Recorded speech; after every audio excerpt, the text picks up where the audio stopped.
Morning, everybody. We're going to get the meeting started now, and I'll go ahead and punt it over to the president, Dr. Judith Manzi.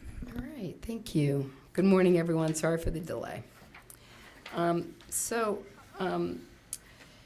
Today's June 16th, 2022. We're here with the Podiatric Medical Board of California, and we're going to have a call to order and establish a quorum. So, Kat. I don't know if I need to be in the month. I'll say it loud and clear. Okay. Morning, everyone. Dr. Judith Manzi, Present. Darlene Elliott, Maria Cadenas, Present. Carolyn McAloon, Present. Daniel Lee. Present. We have a quorum. Thank you. Okay, note, the board may not discuss or take action on any matters raised during this public comment section except to decide whether to place the matter on an agenda of a future meeting. Right, so we're going to start the meeting now. Can we, yes, go ahead. Yeah, open it up for Oh. public comment. Oh, is there any public comment before I open this? Okay, so as I see none, we'll move on. Okay. Has everyone, I hope, reviewed and the meeting, minutes of the last board meeting?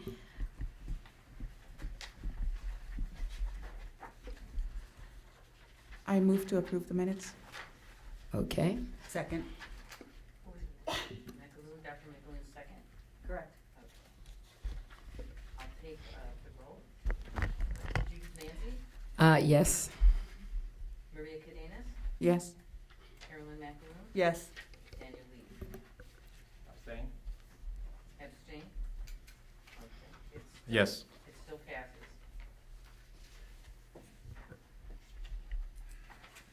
Okay. Okay, now we're going to have a discussion regarding investigation costs from our DOI Chief Terrence Brass and Deputy Chief Kathleen Nicholas. Good morning, and thanks for coming.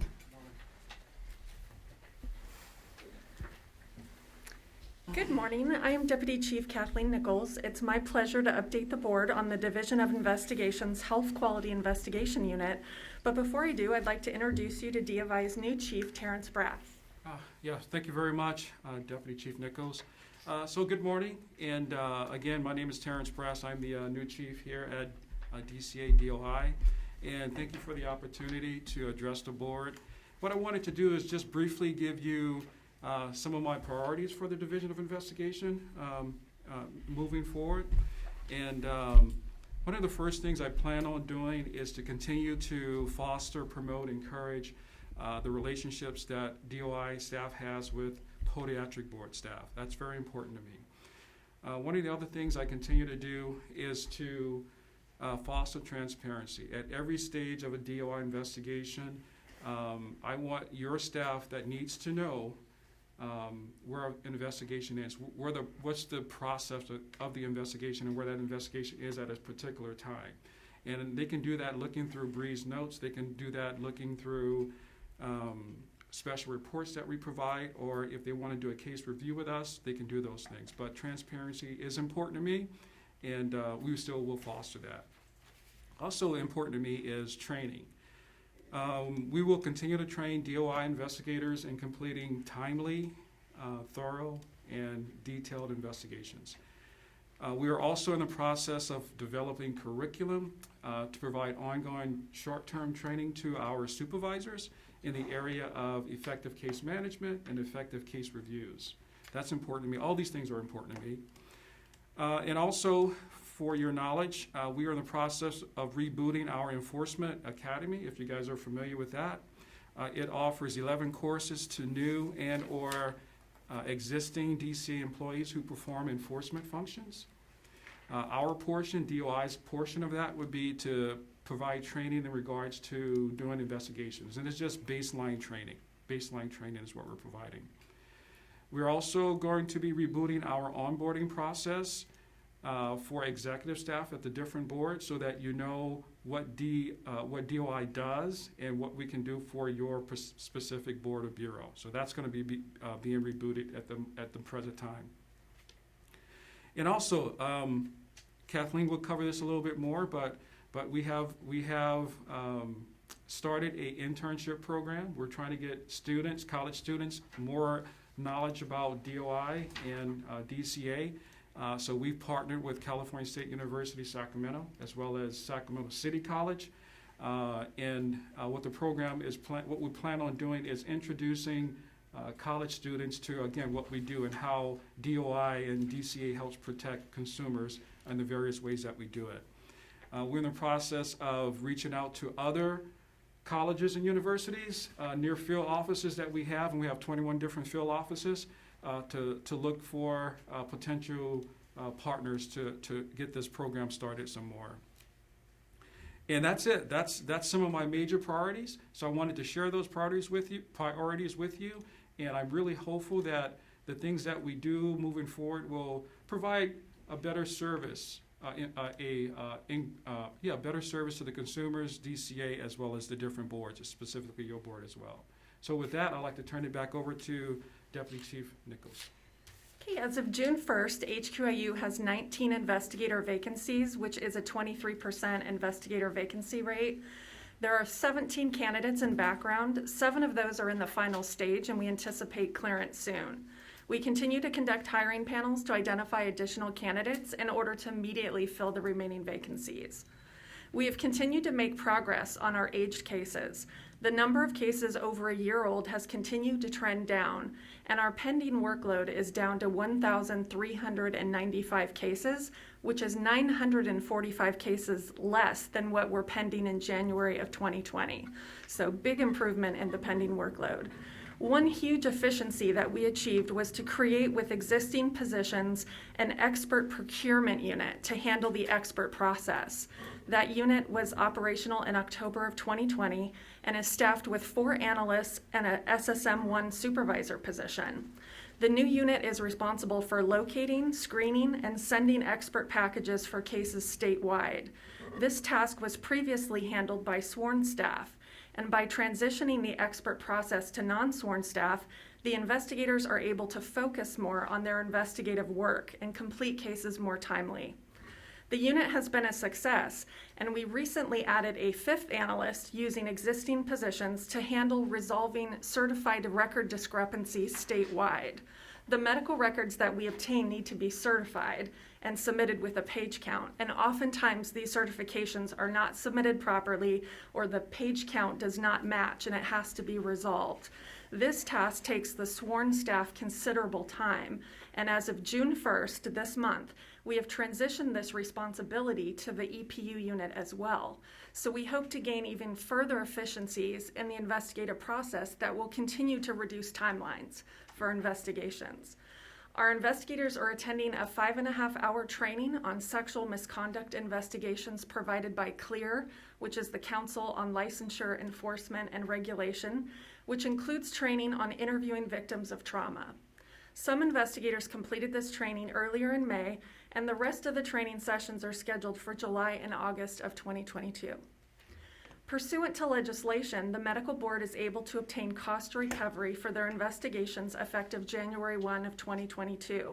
As a result of this change, and at the request of the medical board, HQIU investigators have begun tracking all investigative time and a new time tracking system in Breeze, which started January 1st of this year.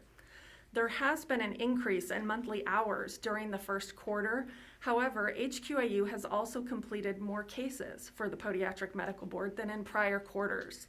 For example, during the months of January to March of 2022, HQIU completed 18 cases for the Podiatry Board, compared with prior quarters that ranged from 5 to 10 completed cases. To help mitigate some of the cost concerns, HQIU has further expanded our utilization of non-sworn staff. We are in the process of converting 3 sworn investigator positions to non-sworn special investigator positions to join our enforcement support unit at DFI headquarters in Sacramento. These 3 positions will handle the less serious, less complex cases for our non-medical board clients, including the Podiatric Medical Board. The non-sworn positions are billed at a lower hourly rate and will reduce the enforcement cost to the board. We are recruiting for these positions and will be holding hiring panels soon.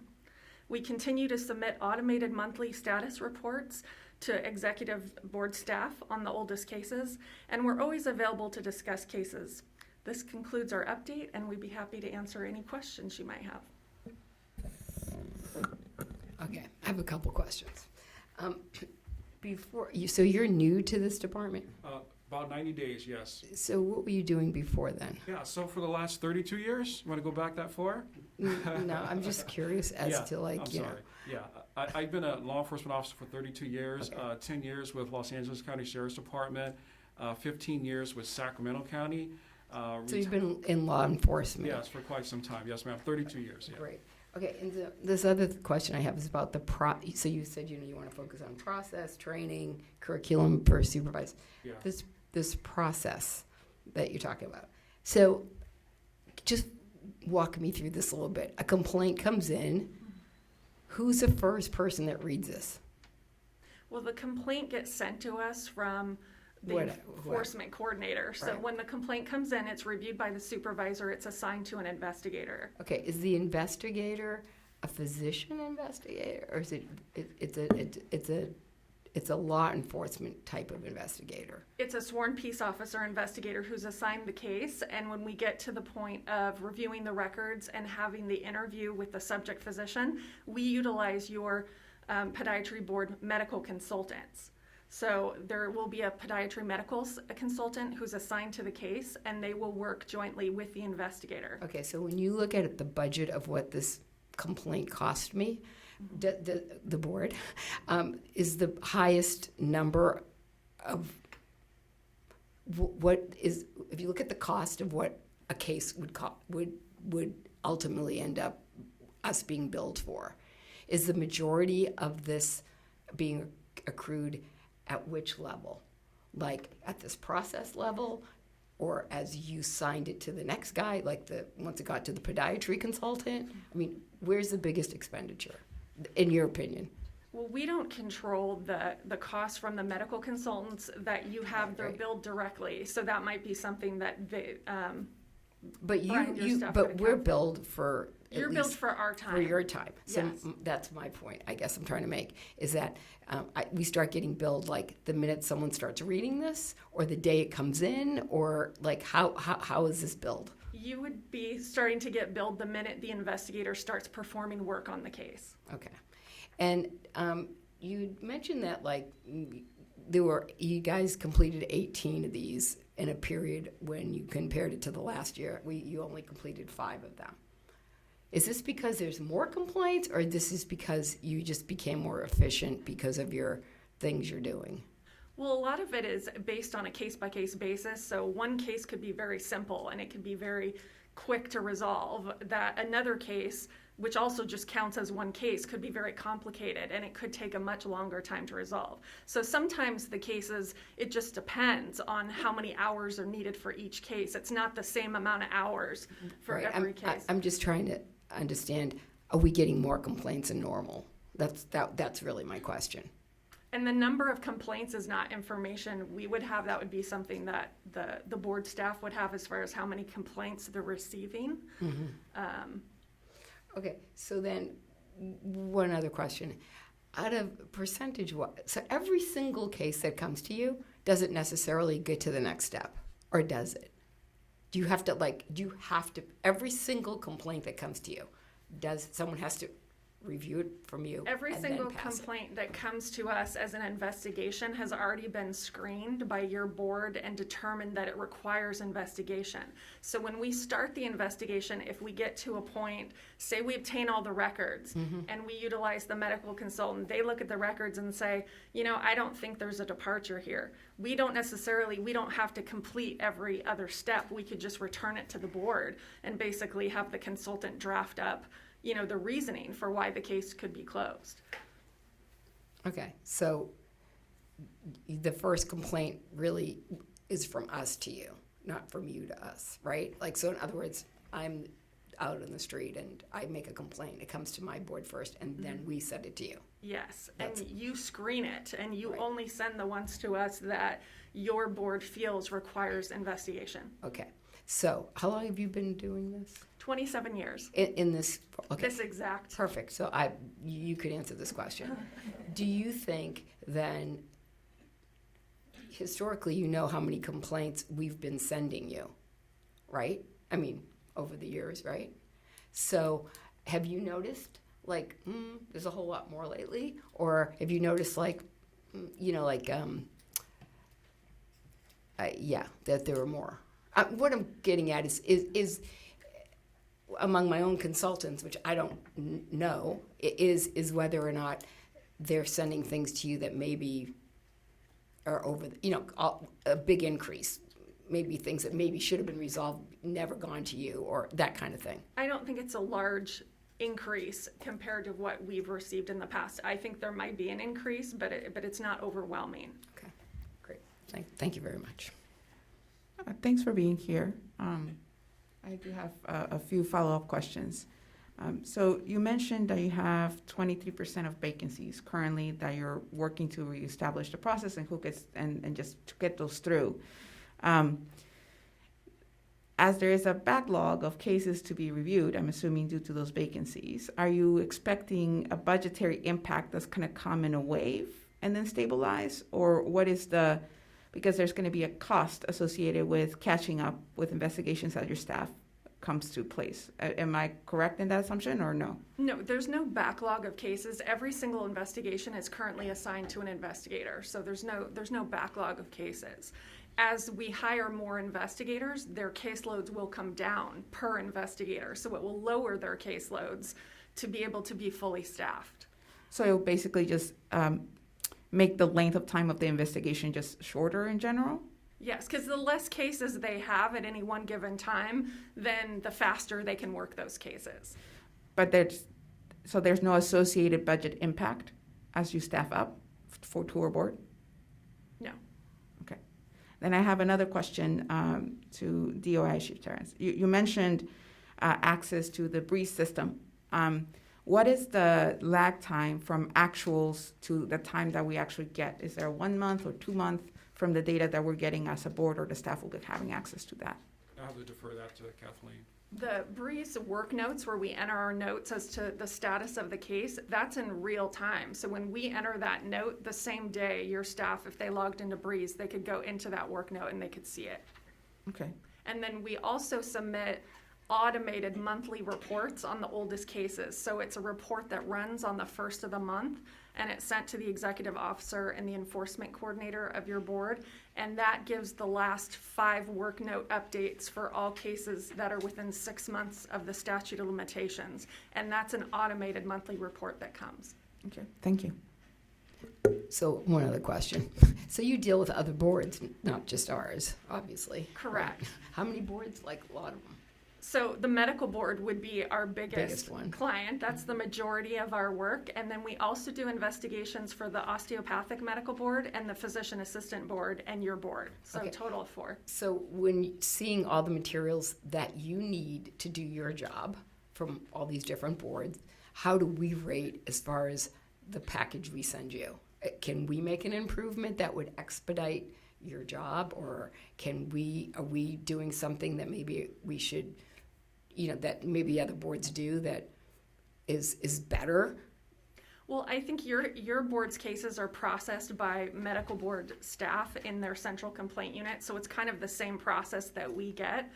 But there have been a lot of efficiencies. We switched to a cloud-based system versus paper. So before, you used to send us paper complaints, and when we finished an investigation, we would send it back to you in paper. And now it's all done through the cloud. So we're uploading things, we're getting documents a lot faster, and we're able to submit the completed investigations all electronically. So I think that's a big efficiency. Okay. Well, thank you. And I have a question too. In the last 3 months, there were a lot of cases that were closed, right? And because of that, there was a huge increase financially. I think it doubled to 12,000.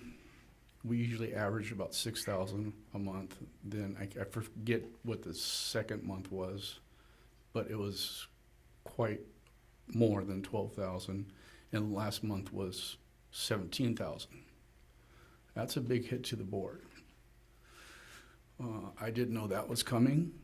It would have been nice to know that was coming. Maybe we could have worked something out to spread that absorption out a little bit. But it really put our budget not on plane, but more on a teeter-totter. So can you explain why that happened? And why was the big push in the last 3 months?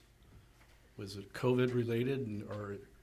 Well, I think there's been a big push on our side to resolve these cases, especially the old ones. We had a lot of aged cases from when we had a lot of incoming cases coming in. We had a lot of vacancies. So as a result, we prioritize our cases based on the seriousness of each one. So what happened is a group of cases, they just became aged.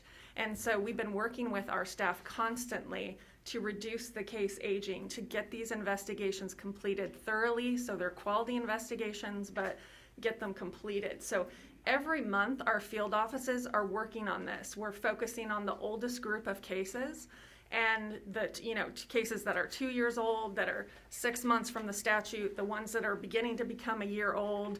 Each field office has specific plans for how we're reducing the case aging. So in this first quarter that we completed a lot of investigations, a lot more, that could have been part of this push to, complete these aged cases and get them finished.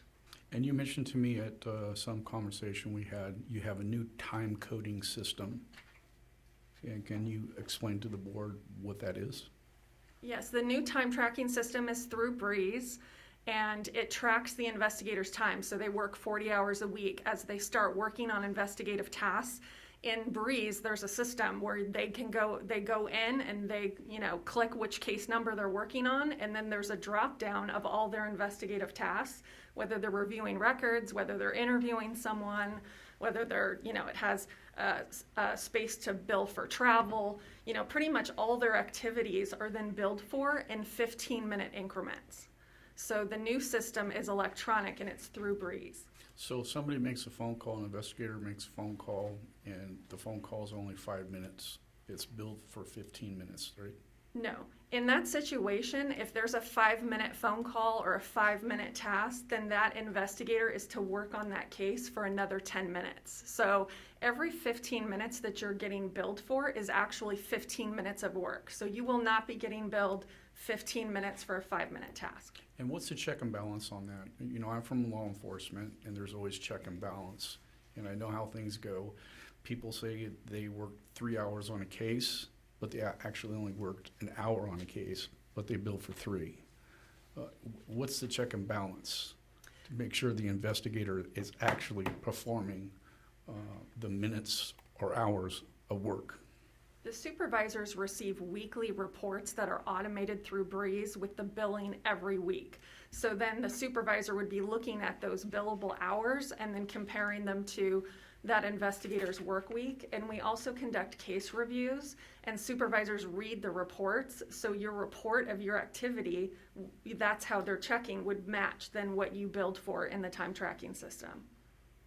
Yeah, in my old department, we had the same kind of system. Even if you made a phone call, it tracked the minutes, hours, whatever it might be, into a system. And then all the reports you did, it tracked how many keystrokes, time you put into it. So that was our check and balance. I don't know if you're going to have that in place. Our system does not track keystrokes on the computer. All right, that's all I have. I have a quick question. So in the last 3 months, you say you closed 18 age cases, is that correct? The January through March January, period so quarter. that's the first yeah. quarter, correct. So if that was the case and you're now in cloud, and as we didn't anticipate a peak, a spike like that in our billing, but since you're electronic and in cloud and you have weekly billing assessments, do you have a way for our staff to anticipate this type of billing coming to us after such peak? They do receive monthly reports with the hours each month that were billed, so that's done on a monthly basis. And if it's something that we need to break that down and make it more on a weekly basis for the board, I'm sure that's something that could be sent to them. Well, that's what I'm trying to reason out, because we don't want to be surprised, blindsided sometimes, if there is an anticipated catch-up on the age cases that you're so kindly doing so, but we don't know about it, and to expect a big check to be reimbursed towards you, right? So if it's monthly, we may not be able to catch it if you are doing 18 cases all at once. Maybe weekly, I'll defer to Brian, but monthly may not be enough. And I think approximately now we have about 30 investigations for your board remaining with our unit, so that's what's left. That's the pending workload that's left. It's 30 cases spread out statewide over 12 offices.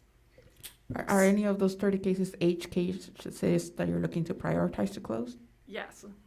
Do you know about how many of those 30 are H that you're trying to prioritize so that we have an idea? Well, I don't have an exact number regarding, how many out of the 30, but I do know, I think on the 6-month report, there's 1 or 2 cases for your board. So it's not a huge number of the 30. And as an office, do you have a target date to try to reach those H cases that you have in general? So is there a strategy that you're looking to say, by the end of this fiscal year, we want to reduce H cases by this much? So that gives us a sense of your office's priority and movement of the cases on file. Ultimately, our goal is to have every single investigation we investigate done under a year's old. So that's what we're working towards now, is we're focusing on, we have cases that are 6 months from the statute. We have another group of cases that are 2 years old, and then we've got cases that are over a year old. So we're focusing on a bunch of different groups at the same time, because if you only focus on the old ones, then the ones that are new are going to get old. So you have to spend time in the middle, you have to spend time for the ones that are aged, and then now you have to be really efficient when the new cases are coming in so that we keep it all on the same track. So it's not a one approach, it's a multifaceted approach to handling this problem, to really getting the case stage down, because that's what the consumer needs, is they need us to be able to work these cases timely. Would it be reasonable to say that if you're trying to target a 12-month period for review, and we have 30 cases on file, then the staff and the board should be looking at the budget with the intention that the cost of those cases, I know they all shift by case, but on average, from a budgetary standpoint, should be included in a 12-month window? Yes, that would be the goal, that every case would be able to be completed within that 12-month window. And it's my understanding that the allocation for D of I within your budget is not going to be gone over. Even with these increased hours, we're still going to be within what was budgeted for that line item. So I don't think we're the only board that you're whipping through these cases with now, right? So I think the other boards probably are in the exact same position we are, that they're being presented with more cases being resolved, thus a bigger bill. Correct, Is that and more correct? billable hours, yes. Okay. So from a financial, we're a very small board. The Medical Board of California is huge.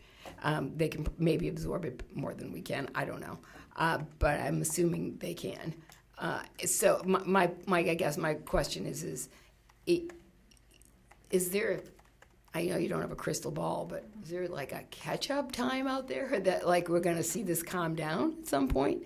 I think so, and I think also one of the things I mentioned was about our new project where we're converting 3 sworn positions to non-sworn to do a lot of the cases for your board. That is going to lower costs. And I think looking at your volume of work and what it is to divide out more efficiently what cases could be handled by non-sworn investigators, and then what cases do you need the sworn investigators for, versus sending everything to sworn investigators. So I think that's going to be a big cost benefit that your board is going to see.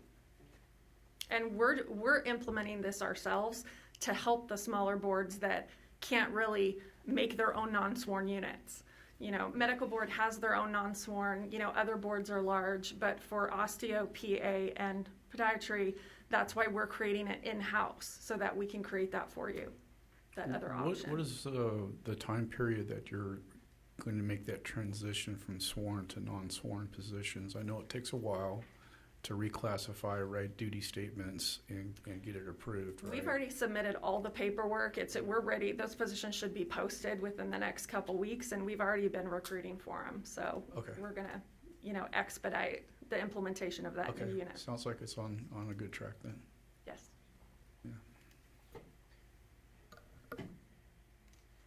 Okay, does anybody have any other questions?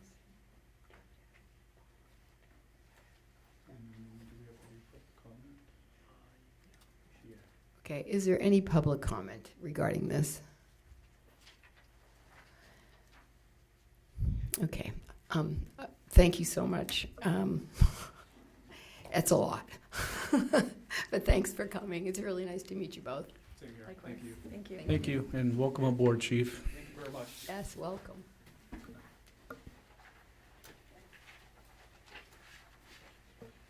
Okay, so our next presenter will be from DCA Budget Office regarding the Podiatric Medical Board's budget. Presenters are Jennifer Tompkins.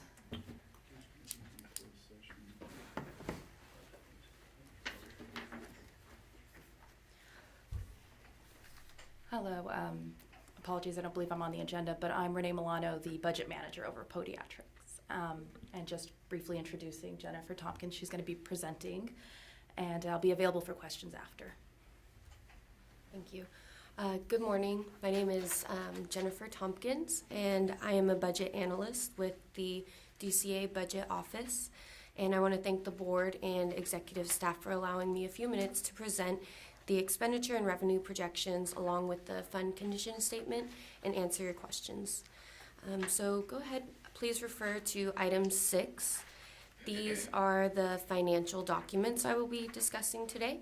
They provide a lot of information on the board's budget, both revenue and expenditures. I would like to highlight some of the information and provide a little bit more clarity. On January 10th, the governor's budget was released, which provided updated budget numbers for the board, and that includes incremental adjustments to the board's current year and budget year base budget, which was provided at the last board meeting. So the first page shows an overview of the expenditures for the year. This does include personal services, operating expenses and equipment, along with commission for board members. And this also does include the increase in the cost for the enforcement, which falls under the department pro rata. And the board is projected to spend $1.5 million this year total. So moving on to revenue, page 2 includes this year's revenue. The board is projected to receive $1.6 million total. This chart also includes reimbursements as well as, and so the board is expected to collect $100,000 in the reimbursements. And lastly on there, we have the CURES, which is the Controlled Substance Utilization Review and Evaluation System. They're expected to receive a little over $21,000. And moving on to the fund condition statement on the third page. So we read this top to bottom and then left to right. So the left column is the past year. The board began 2020 through 2021 with an adjusted beginning balance of $572,000.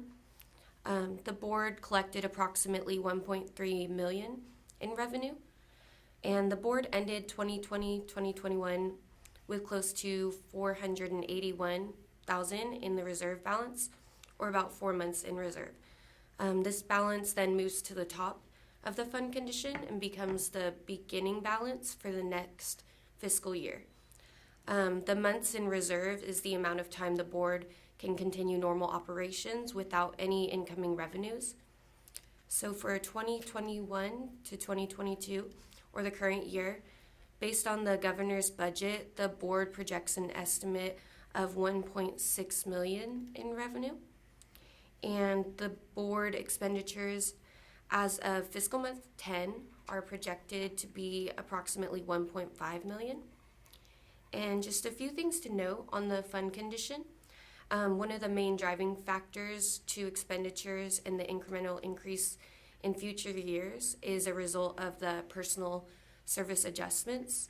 And so these include the general salary increases, as well as employee compensation and retirement rate adjustments. The budget office includes an ongoing 3% increase to expenditures on the fund condition statement to account for these ongoing incremental adjustments.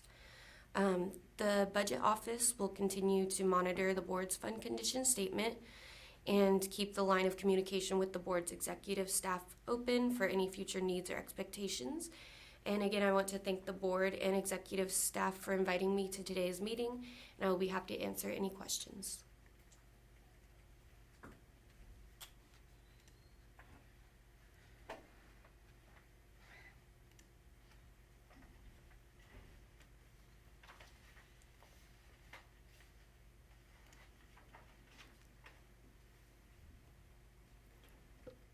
Thank you for being here.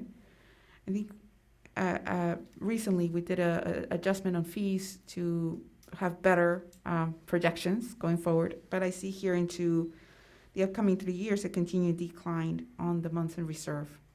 And per your statement, it sounds like the biggest impact on that has to do with the program expenditures associated with salaries, if I heard you correctly. But I also see a projected decrease on prior year adjustments, which just means that we keep expending more than we're actually getting in, if I'm understanding correctly how to read the statement. Is the projected cost for the upcoming years on those program expenditures just the COLA adjustment that's being done, or is that how you're projecting that increase? Yeah, thank you. So for prior year, the reason why you see such a large decrease from what we are projecting for current year, those are based off actuals. So those don't account for the appropriations, so what the board is allowed to spend. That's what the board actually spends, which usually there's a healthy reversion. So you will see that decrease displayed in prior year. For budget year and budget year +1, those are basically projected as full expenditure. So that's a very conservative approach, as the board does historically revert. But that's why you see that steady increase of expenditures and your steady decline in months in reserve. That's based off of full expenditure for everything appropriated. And it also has a stagnant revenue. So you'll see in your revenue sections, those actually stay baseline. They don't shift at all. It's a very conservative approach, but it helps us project out and be a little more proactive if there are any issues. So the revenue is stable, that's in projections, but the expenditures are not. And then you don't allocate any appropriations or whatever into future years. So that We do build a 3% Okay. cushion, as it were, that helps account for those personnel service costs that Jennifer had mentioned. okay. Thank you. Absolutely.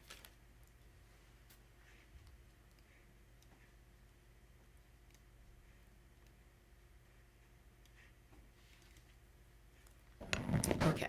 Does anybody have any other questions regarding this budget? I have a comment, question. Sure. I'll just keep, I like numbers. But based on your explanation then, looking at the months in reserve for BY +2, right, which is 1.5, you're saying, if I hear you correctly, that once the actuals come in, that number might be actually higher than what we currently have in front of us? Or is this something that we need to be concerned about into the sustainability of the board and have to start addressing?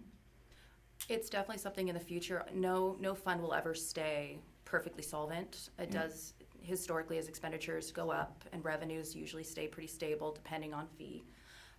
Eventually it will be something worth discussing, but because the board does historically revert, that is a very conservative number, but I certainly am open if that's something the board wants to discuss. But at this time, we have no immediate concerns. Okay, thank you. Okay, is there any public comment regarding this budget? I don't see one. Well, thanks for coming. It was very nice to meet you. Thank you. Thank you.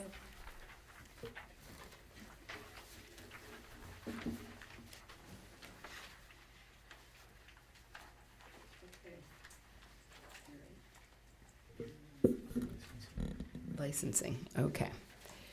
Going to move on to the licensing program, update and possible action. Good morning, thank you.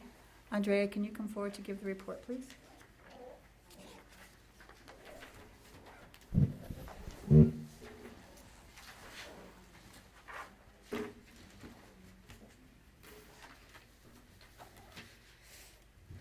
Good morning. So the following information is for the third quarter of fiscal year 21-22 between January 1st and March 31st. There were 30 newly licensed DPMs. There's currently 15 pending applications with one candidate that recently completed their package. And so far, PMBC had 12 applicants come from out of state, 28 were third-year residents from California, and 26 were third-year residents from an out-of-state program. Moving on to renewals, there were 282 renewals mailed, with 252 licenses renewed in quarter 3. There were no new residents added, so the total's still at 128. Next, we have a Breeze update. BMO 1244 was passed and put into production in March. This created a 12-month temporary license transaction for licensees that are married to or in a domestic partnership or other legal union with an active duty member of the U.S. Armed Forces who is assigned a duty station in California under official active duty military orders.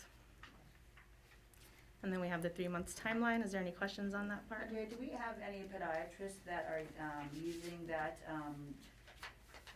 Not yet. Okay, thank you. That's not what it's called. But that has not, no relevant podiatrist yet has attempted to use that opportunity? No, and it's for their spouses. I mean, yeah, that's what I mean, Yeah, but this issue has not yet come up for us and licenses? Not yet. Got it, thank you, that was my question. Any other questions on that first part?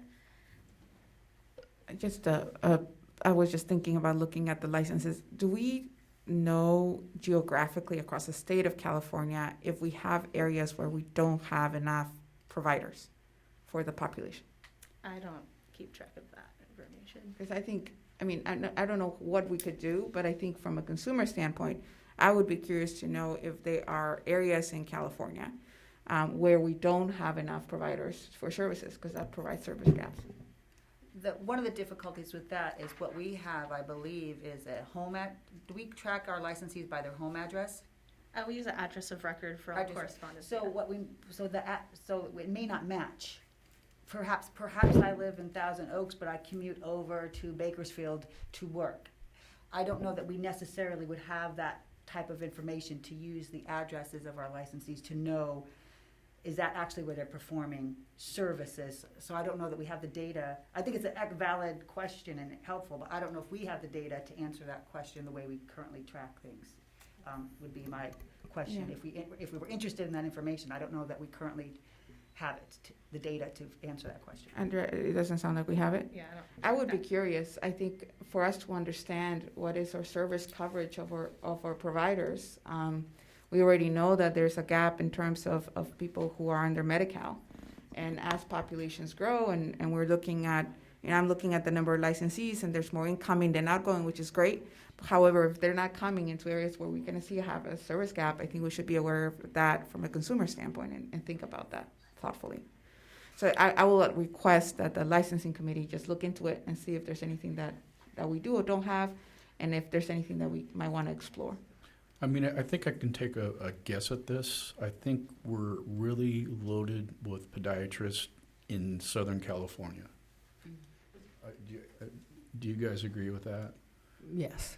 Yeah. And then when we start looking at Northern California, let's say Fort Bragg, Crescent City, probably not a whole lot of providers there.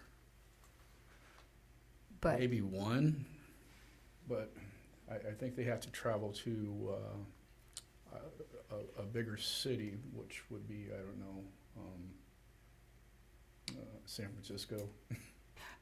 although, I wonder if the Medical Board of California has ever done a way to figure out them. You know, I think the licensing committee is a good question. I think they should look into it, you know, maybe find out from the medical board if they have that idea on their own, you know, if they've ever tried to figure that out.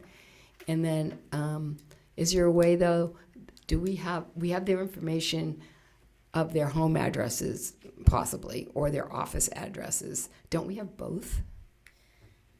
An address of record is the only required address. Some of them have like a confidential address on file, but anything that goes out from us would go to that address of record.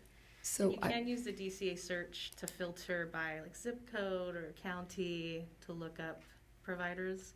And it's this, we haven't received, or I haven't at least, phone calls or from the public saying I can't find a doctor. I'm not saying that that's not a problem, but it's not something that we get a lot of questions on. But there is that option on the DCA search. So that's my other question before, you know, putting resources, either time or effort into this. My next question is, and what would the board be able to do with that information? So it's valuable information, and it is about serving the community, but my question is, what role does the board have with that?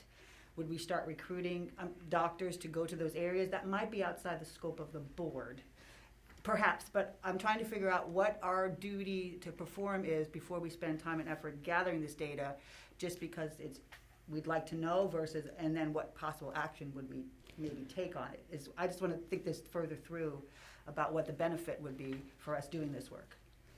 Well, I think that's a good follow-up. At minimum, I think having this question raised to the podiatry programs that are pulling in the future podiatrists in our state, and just raise it as a question is something that we can do as a board without necessarily imposing quotas or limitations or requirements or trying to change insurance paybacks or anything like that. But I do think that as a board, the act of asking the question is a prudent one.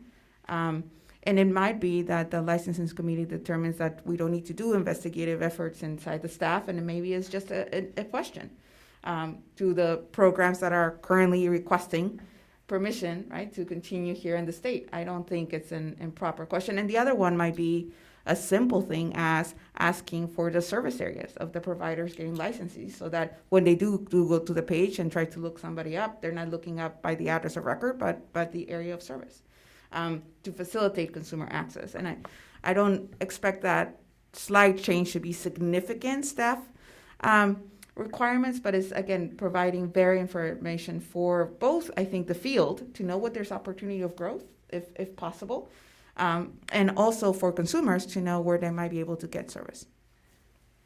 Actually, on the renewal, couldn't you ask the zip code of their practice? Where they're providing services? Yeah. I know they're in the process of creating a new survey. I think that's about to come out soon. And I haven't seen all those questions yet, but I know they were revamping that, and I'm sure that will probably be some of the questions that are on there. I'll have to take a look at it once they release it. Okay. And Carolyn, you might know Yeah. this. Does CPMA, do they track any of that data for their members, right? They do, because I know By county. They have a website that says find a It's by doctor. county, yeah. It's by We county. know who's in Alameda County, who's in Contra Costa County, who's in Redwood County. Yeah, the only thing with the CPMA, just commenting on that one before I make my comment, is that the mapping and the geography of CPMA County doesn't correlate exactly with the boundaries and borders of California County. So some names are made up for that. So just FYI. But I do like, and I agree with everybody who spoke about this topic, I do like to see this kind of moving forward, because knowing the geographic density of podiatrists in our state of California, I think is great. And I like to combine that with enforcement, just because knowing the geography and the density of practicing DPMs, and especially knowing statistics on enforcement, where they're coming from, I think that's invaluable data for the board, for the protection of our consumers. So knowing those numbers, I think, establishes a good baseline, not only for licensing, but also for enforcement purposes, so we can see the peaks of where enforcement hits are happening in certain counties. And I think that will be valuable for the board and for the consumer affairs. So you want to more know where are all the DPMs, like how by Well, county or? the general comment was to find out statistically, in general, county-wise, and I think that's more the consensus at this point, where the DPM densities are located in general. And like Madam President stated, probably medical board, osteopathic board, they may be doing something similar already. So it might be easy to piggyback on that mechanism if they know geographic density of their providers, and maybe we can utilize their system as well. But I think just for database and having a baseline for us, I think it will enforce and help the licensing program and the enforcement program, knowing that. As chair of this committee, I want to ask a few more questions to make sure I'm understanding what, myself. So one of the problems between CPMA and the board is CPMA is only about half the podiatrists in the state. So that would not be full, even if we had their resources helpful, that'd only be half of the podiatrists in the state. So I think that would be insufficient to answer the question about access to care. It's approximately 50% membership, so that would not be enough data, I think, to answer this question. But given my thought process, would you feel that county numbers would be sufficient to answer this question about density of podiatrists if we had it by a county? Do you think that would be a small enough I think area? county-wise would be Would be a fine- reasonable would be a approach? reasonable approach. And I would say, looking at service area, But not where you live. yes. Because I do have I'm knowledgeable if somebody practices in Santa Clara but lives in Hayward, so they they put themselves down at Alameda County and go to those meetings because they're, versus where they live or where they practice. So if we gathered data about what county a provider practices in, that should grab the information for which we are inquiring. Am I? do you Correct. think? I Okay. think so, and I think if you are getting an updated survey or looking for that, would be good, because again, it's just a collection of a new field in the data that then can just be summarized for us at the board level. And I do appreciate Daniel's comments around the connection to enforcement, because I do think having that would be very valuable. Yes, that is a good use of that information, so I mentioned that in my own notes as well. So perhaps this committee could look into adding a field of asking the licensee in which now some will practice in more than one county, but we could ask them we could say primary. Mhm. We could ask perhaps on the renewal, what is the county where you spend the majority of your practice, providing practice, to word it better, and that way we could capture that data going forward. Might be something that we could look into. Does that seem a reasonable approach? And then once we have that data, then we can use the questions like correlating it with percentage. For example, are 50% of our cases coming from LA County, versus San Francisco County or something like that? Then we could use that information to cross-check with density with other issues such as enforcement. I just want to mention it's a voluntary survey too, though, so Correct. still might not get as many. I can look once I see it, but it's not required for renewal. Yeah. I suppose if it's on there, most people would probably fill it out. Yeah. Yeah, Yeah. because But if once they we'll take it, knew, Yeah. because some of them might be not knowing where they're going to practice yet, A new right? application, you may not know. No, Because a new right. application, you can't get a job if you don't have a license, so then that's why I think renewal is where we capture it. I agree. Because a new licensee, they don't even know where they're gonna get it. You can't get the job if you don't have the license, so you're not gonna be able to put on the new license renewal where you're going, because you don't know yet. So I think Yeah. this would be captured on renewal, rather than on a new application, as far as the data that we're looking for. Yeah, that sounds good. I have one other question unrelated to, any other questions about this? Great, thank you for everyone's input. I have a question. I know you've told me this before. So we give resident licenses. And are they the same price as the license? No, they're different. They're less expensive or something. Do they have to get one every single year, or is it good for 3 years? It's good for 3 years. They pay once. Okay, they pay once at the First beginning of the residency. It's good for 3 years. And then when in their third year, or do they have to wait till July 1st or whenever they graduate to get their license? When can they apply for the real license? They can apply. They usually start applying towards the end of the second year, right when they're going to start the third, or sometimes into the third year. But I Okay. can't issue the license until You get July. If they have to Right. complete the second year, and then I can issue the license. now when and you issue that license when the final form they must complete to you, or does the residency director or somebody has to send you a form of some sort? There's a P4 form, a certificate of approved residency, that the director fills out. There's some questions to answer.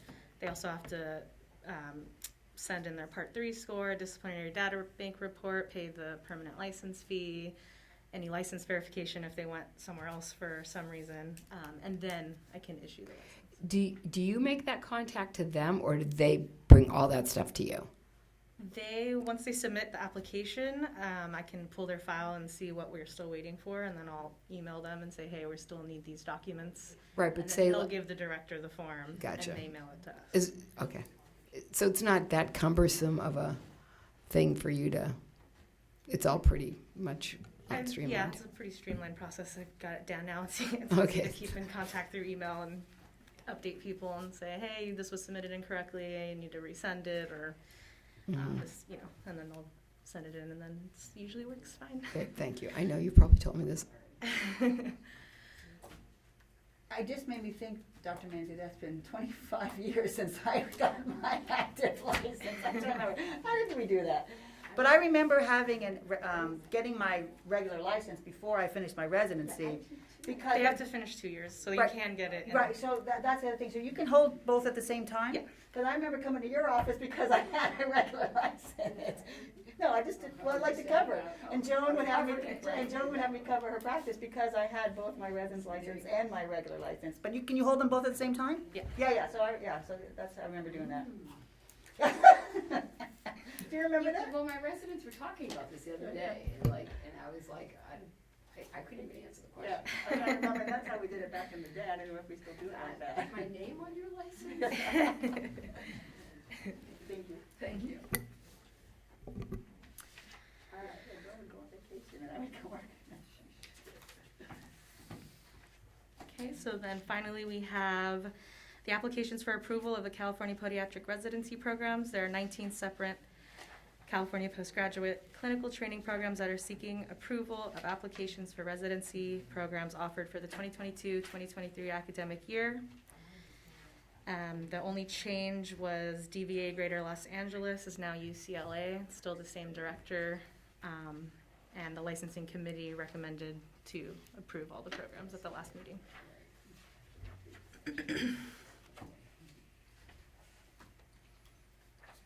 Do we need to make a motion to accept that? We need to, I think.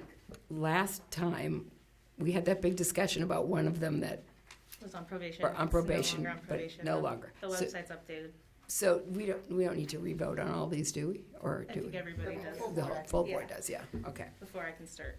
Okay, so, So as the chair of the license committee, I submit a motion to accept the approval of the residencies from the state of California as submitted. all right, I'll I s- second. okay, great. Who's the second? Thank you. I have a question Mm-hmm, on the postgraduate medical education. yes. On this motion, Not on this motion. okay. A separate question, if I may, or I can wait. Should we vote on this motion? Why don't you guys go ahead and take a vote? on Yeah, it? why don't we take a, is there any discussion on this motion? We have a first and a second, no? Okay, if not, then Kathleen, you want to take a vote on this? Okay, so on the motion to accept the residencies as presented, Dr. Manzi, Aye. Ms. Cadenas, Aye. Dr. McAloon, Aye. Dr. Lee, Aye. motion passes. Okay, the motion passes. Now, Daniel, you have a question?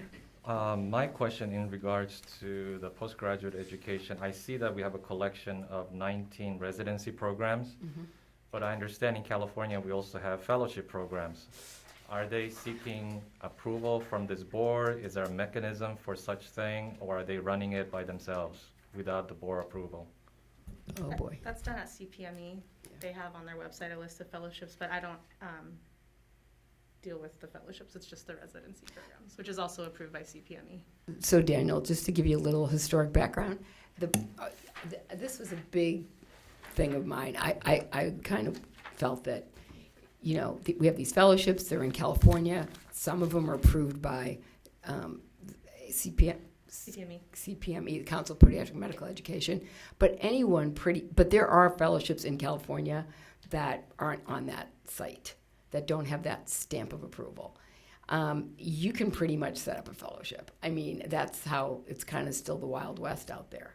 So I personally don't like that. I don't know how, you know, I mean, since we don't, it's like opening a can of worms. Do we want to regulate them, or do we have any power to regulate them? I mean, I felt we should at least know where they are and who they are in the state of California. I personally still feel that way. But I don't know, you know, like how the rest of the board feels about it, or if it's stepping outside the boundary. What does the medical board do regarding fellowships within the state of California? Do they regulate them? Do they certificate them? You know, I don't know.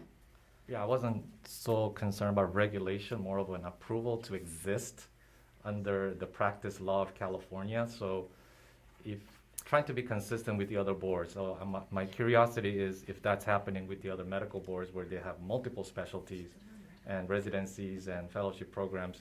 I think at least we should be consistent with the rest of the board. That's all. I agree. I mean, and I don't know the answer to the question. I mean, did we ever find that out? I remember us talking about this. We could at least inquire with the MD and DO boards if they, what do they do about fellowships? Do they just know that they exist? Do they approve them like we do the, you know, residencies? We can certainly inquire what the other boards do about their fellowships. I think that information would be helpful to this board as a first inquiry, is what do the other boards do about fellowships? Your point is well taken. You have CPME and the ACFAS also approves fellowships. So there are a couple, I know I'm aware of at least those two organizations. And I don't know if their lists are the same.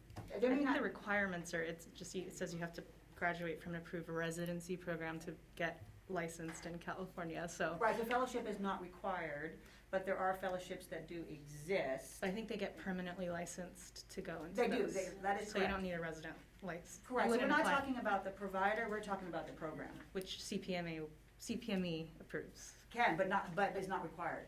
You can call, I could say I have a fellowship and I have not gotten approval from. But we don't anyone. require fellowships in Correct. California either, yeah, so. Right. That's like an extra thing, right, to do after the residency programs. It is. And they're usually only a year long, but they can be in many things. Yeah. They can be in sports medicine, they can be in, you know, diabetic Charcot reconstruction, they can be in trauma, they can be in lots of different things. And I mean, the two that my residents usually all apply to is one's in Mountain View with PAMP and the other one's in Santa Cruz. I don't know, there's probably a couple up in Sacramento that people are applying to. So, I mean, I'm still very curious about it. I actually just got appointed to be on the Council of Podiatric Medical Education through the Federation of Podiatric Medical Boards. And I don't know, maybe I'll learn more from it, from that respect, but. Yeah, but I think having the licensing committee at least ask fellow boards for parity, right, would be useful. So we can certainly inquire just that first step, we can inquire that and report that, the committee can inquire for that question, just to ask, what do they do? Come back to this board, say, this is what they do, and we can continue the conversation. How does that sound? Yes. Okay, great.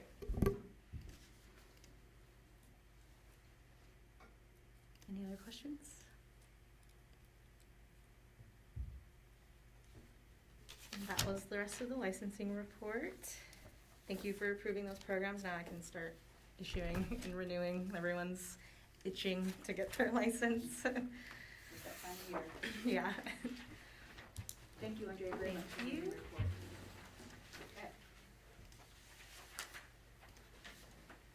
Moving on. we're going to move on to Enforcement Program and update and a possible action. Maria? Bethany, would you mind providing the report? No problem. Good morning. So I'm going to provide the enforcement report for the third quarter of 21-22. This covers January 1st through March 31st of this year. Starting with the statistics and the complaint data. Third quarter complaint data over the prior year, third quarter is provided. We had 52 complaints received, which is an 86% increase. It's almost double the same quarter of last year. You were asking about an increase in complaints, and we are seeing that for this quarter. And it looks like for the whole year, if you look at, I'm going to jump ahead to attachment D, it shows all 3 quarters for this year so far. We are a little bit ahead of the prior year, but we don't really know until we get to the end of the year exactly what it's going to look like. And these are current complaints. These aren't old complaints. These are current. These are new complaints that have come in. Complaints. Brand new complaints. So attachment A is the brand new complaints that have come in for this quarter. Wow. And we did get 52, which is fairly high, higher than normal. So there was an increase, and they were all completed within the DCA target as far as assigning those to an analyst. So the first part of the enforcement process, you were asking the questions earlier, is the complaint comes in, and it's reviewed by a complaint analyst. It comes through my desk, and then at that point, it's either going to go to a consultant to review, or it gets closed because there's nothing, it's out of our jurisdiction. So once the consultant reviews it, that's when the determination is made whether it goes to field investigation or not, or it gets closed at the desk level. So going to section B, we have investigation data. So those 52 complaints came in. Those are 52 desk investigations now assigned. Hold on. So all 52 got advanced. Every single one usually is considered a complaint, is an investigation. Oh, okay. So it comes in, every single one is reviewed and looked at, and may be closed immediately, depending if it's non-jurisdictional, or it may proceed, get reviewed by a consultant. They find issues with the case and say it should go to field investigation. So at this point, we have the 52 complaints, and now we have 52 desk investigations for that quarter, which again is an increase over the prior year, 148% increase. Again, we're looking, our small board has smaller numbers, so small increases can look really big percentage-wise. But usually after the end of a year, we're going to see even out for the most part. And again, this report is just third quarter. Out of those 52 complaints, okay, so I got 52 complaints. I'm still confused about this. I read it and say, oh, this has to be advanced. How many got advanced? For this quarter, 7 were sent to field Only investigation. 7 out of the Now, I don't know, there may be some that are still going through desk investigation. They're not completed because we have to order records. They go to a consultant. They get reviewed. It may take a few months before it's closed at the desk level. But this quarter, only 7 cases were sent to field. And when you say field, that means 2 are one of our podiatric consultants. Division of Investigation that came and presented earlier, they're our field investigation unit. So they're the peace officers or the non-sworn officers that review complaints if they progress past the desk Our level. board. Mm-hmm. And you said last year it was like 21 compared to the 52. For the same quarter. For some board. So, question. Out of those 21, there's a reason I'm asking this. Out of those 21, do we know how many got sent to, It's so complicated, so I can get all these different reports, but because they're all at different places in the investigation stage, it would be really difficult, I think, to determine, like, okay, out of these 21, right. where are we at now? I could probably try and pull different reports and figure So that this is out. why I'm asking the question. It's been raised to the board, to myself and REO, that some people feel that some of our participants in this review process feel that some of them have been elevated when they shouldn't have been, and they feel that it's getting worse. So I'm just trying to think. I don't know if they are or not. I mean, I don't have that information. There may be, and again, I don't really know either. Not being a DPM, I can't look at all the materials and say, okay, this is a violation, and this should have been done differently, and I have a concern here. Some stuff I'm just not going to be aware of. I know you're not gonna be aware, but what you could figure out is if there is this weird increase. Because if it just kind of is the same, then maybe that tells us something. But if there is all of a sudden this like robust, you know, elevation of complaint, maybe this person who's bringing this to our attention has I don't know how to answer it if you want the truth, because. But if I look at the numbers that we have in front of us for this quarter, right, we have an increase in desk investigations and field investigations, but the increase is proportional on each one based to last year. That is to say that They look the same. they look the same, more volume, but if you look at percentage-wise, yeah, based on this report, is that correct? Yeah, I think we're not looking at anything super crazy outside of, I mean, yes, there was an increase, especially this last quarter. For quarter 3, I noticed an increase in like pretty much almost every area. And it could just be a temporary thing that they're, getting caught up and, various changes. So we'll have to kind of see how it goes as time goes on in this next quarter. My next report, so it will be the full year, and it will also include looking back at other prior years. So you'll see a better idea of like how many complaints we got, over the last 20 years each year, and you can kind of compare and see what we're looking, at that point. I think we have gone up a little bit the last couple of years, but nothing that's like really alarming me at this point. What was I gonna? I don't remember. Just stop me for any questions as we keep going. It's all right, no worries. So we did have an increase in desk investigation processing, or a decrease. Actually, Julie's here. She does our desk investigations, and she's extremely efficient and thorough and fast, and is responsible for having our numbers look better than they would otherwise, because the desk investigations versus the field investigations, we take the whole time, and then the desk investigations getting processed very quickly is bringing our overall investigation aging down a little bit, so that's helpful. So thank you so much for the great job you do, Julie. Okay, so desk investigations, now we're getting into the field investigations. So we had 7 assigned to field for that quarter. Again, it's an increase. And here's where we saw our biggest increase were the field investigation completions. We had 18 cases completed for that quarter. We kind of were looking over with D of I and budgets and looking at the big increase in our investigation costs and trying to figure out exactly what happened, because the time tracking change happened at the same time that we had this big increase in completed field investigations. So it's hard to know exactly where most of that money is coming from. Is it from the increase in cases, or is it from the change in time tracking? It's probably a bit of both. So we're going to continue, closely following that and coming up with any ways where we can reduce expenses. You did mention, as far as cases being sent to field investigation, that maybe don't need to be forwarded to field investigation. And that is something that we want to talk to our consultants about. The upcoming training that hasn't been scheduled yet, but I'm hoping to go over some of these things and be able to get the consultants, maybe the experts together, have a conversation and see, is there any place that we could, maybe not be sending these cases to field investigation, that maybe a little follow-up phone call could be made for any clarifying questions, so we don't have to have the additional expense of having, investigator assigned. So we are going to have those discussions and see if there's something that we can be doing to make it more efficient and less costly on our end up front. So that will be happening in the next few months. We'll be having those conversations and seeing if there's some training that can occur to cut that down, the number of cases going out. So again, the total case investigation times, and this is attachment B.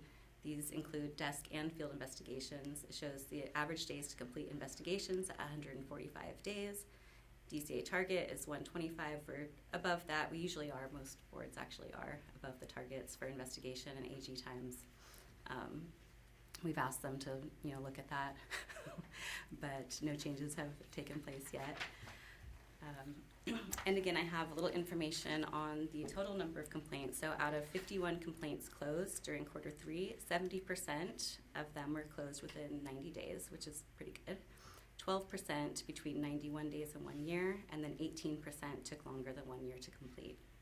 And then sometimes these smaller these outlier cases are what's adding to our, long investigation case times and changes our numbers overall. It's just can be a few outlier cases that are just extra complex that can make our statistics, look bad sometimes. Any other questions over the investigation portion of the stats? Okay. Just a comment, thank you, Bethany. And I do like the option of gathering the consultants and the experts. Being a consultant before, I think having the option to reach out to the issue on the complaint via phone and without sending the field is a wonderful idea. I think most of the consultant experts are not aware or utilizing that properly, but having a proper either an orientation or a discussion and working through those mechanics and instructing them to utilize that option is huge. It's going to be huge for the board and cost saving. Yeah, I think it used to be done more, and I think there might be a little bit of hesitancy on some of the consultants to actually just reach out and talk to a doctor and ask some questions about a complaint, But I think it would really save us some money and prevent some of these cases from going out to field. Yes? On that same area of question, so with COVID, has there been a decreased ability to do orientations and trainings for our consultants? Because we have not been able to, for example, the Western hasn't been in person, and we would sometimes do it there. Have there been a decrease in our opportunities for these trainings for consultants? There's been a number of things leading to it. We had a lot of materials that needed to be updated. The board changed its name. We've had a lot of changes, and there was COVID, and just everything was kind of crazy, and I just haven't completed assembling all of the materials together with the new, board information, all the updates. Excellent. So on that same, so yes. So yeah, for reasonable reasons, yes. So the other thing is, given the questions that our president was inquiring, how much participation in the curriculum for training consultants has the board participated in? So the consultants themselves are required to train at least every 4 years. And it was an in-person training, although we may want to update our board guidelines on that, and with everything going online now, that maybe it just needs to be an inline, whatever mechanism we use, Zoom or whatever it is, that they show up at least to one of those every 4 years. For our experts who don't, touch all the cases at the beginning, they're not required to actually attend a training at this time. Great. And they don't work as often, but. Right, so I'd like to ask some questions for this committee.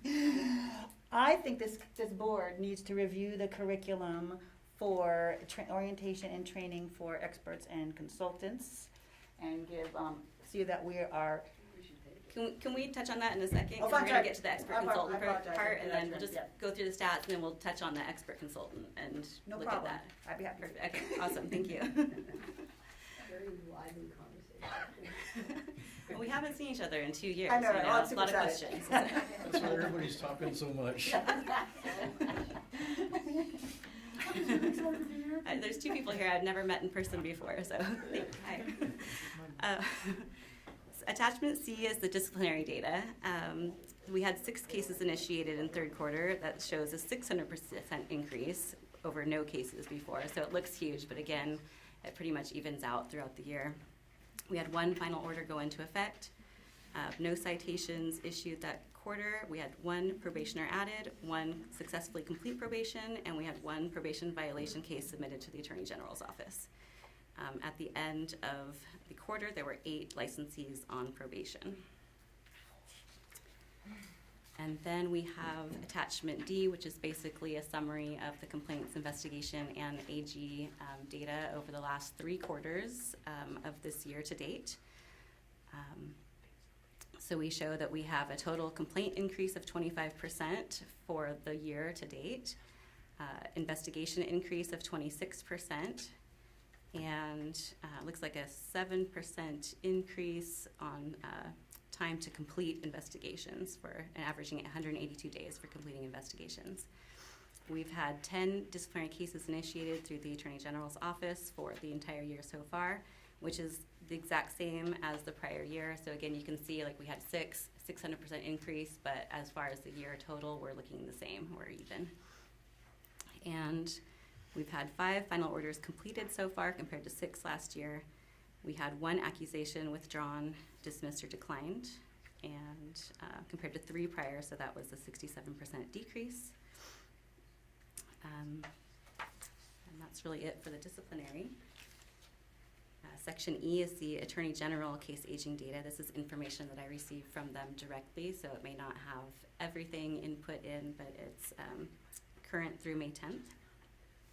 So due to various delays in the legal processes over the last couple of years, we do have a couple of cases now that are getting quite aged.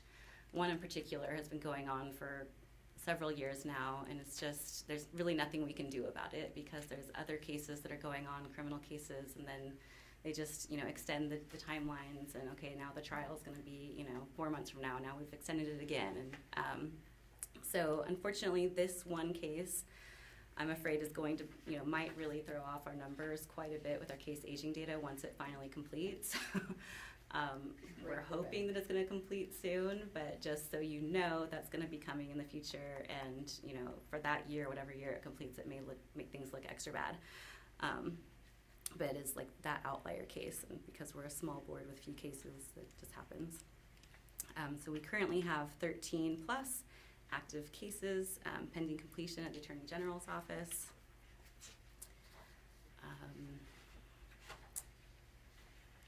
That's it. And finally, I report on the performance measures, which are updated through the second quarter of 21-22 at this time, and that's available on the DCA website.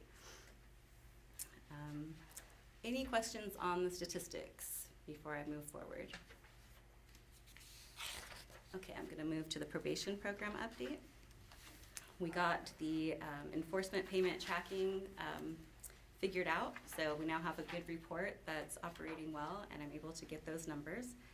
So now we show enforcement payments received between January 1st and March 31st at $42,635.83 for cost recovery and $9,129.25 for probation monitoring. It's a total of $51,765.08 for quarter 3. I think quarter 2 we showed like $5,000 or $10,000, which I believe was accurate. I was looking at that, I was like, that seems really low, and our reports aren't, very good. But sometimes that happens where we just have a lot of cases and everyone pays their money up front, and we get a big influx. And other times there's maybe nothing going on, so we don't take it a lot. When they have to pay this money back, are we made whole? Like you're talking about this case, we could get a bill for this case that's $30,000 or $50,000. I mean, does that person have to pay that? It really depends. If they want to keep their license and they want to keep practicing, generally we make them pay us back. If they're going to be surrendering their license, then unless they want to come back and practice again, they generally don't have to pay that money back. But if they ever want to come back and practice again in California, they're going to have to pay those costs first and prove that they're safe to practice. But yes, there are times where cases, they run through and they might get really expensive, and we may never be able to get that money back. It just depends on the circumstance. That's too bad. Some of these doctors are broke. Remember like a few years ago, I still have it actually, you made me this chart about like who actually got sued and how old were they and That's what another school thing they that's went going to. to be coming. So next report, which will have the full year, and I give some additional information, is it's going to show the enforcement cases. So I think we had 6 finalized this year so far. However many are completed by the end of the fiscal year will be added to that chart. So it will show, has their name taken out of it, their date of birth, their license Like maybe numbers zip out. code. You think zip code was I think in we there? have I think we have city, yeah. city and date of birth and the Gender. school that they attended, Residency. their residency program. Yeah. There's a lot of information in there. Okay, So thank you. You can, look over that and see where most of our enforcement cases are coming from. Mostly Southern California, I'll tell you.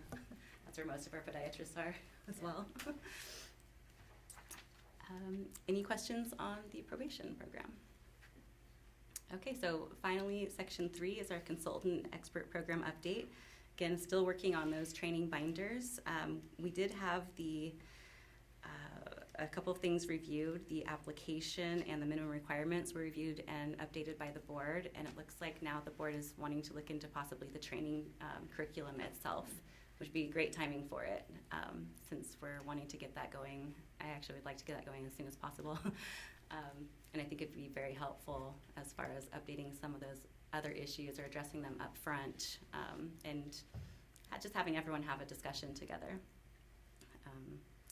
So before we present the application for approval, would you guys like to discuss the training itself a little bit more and what you'd like to see?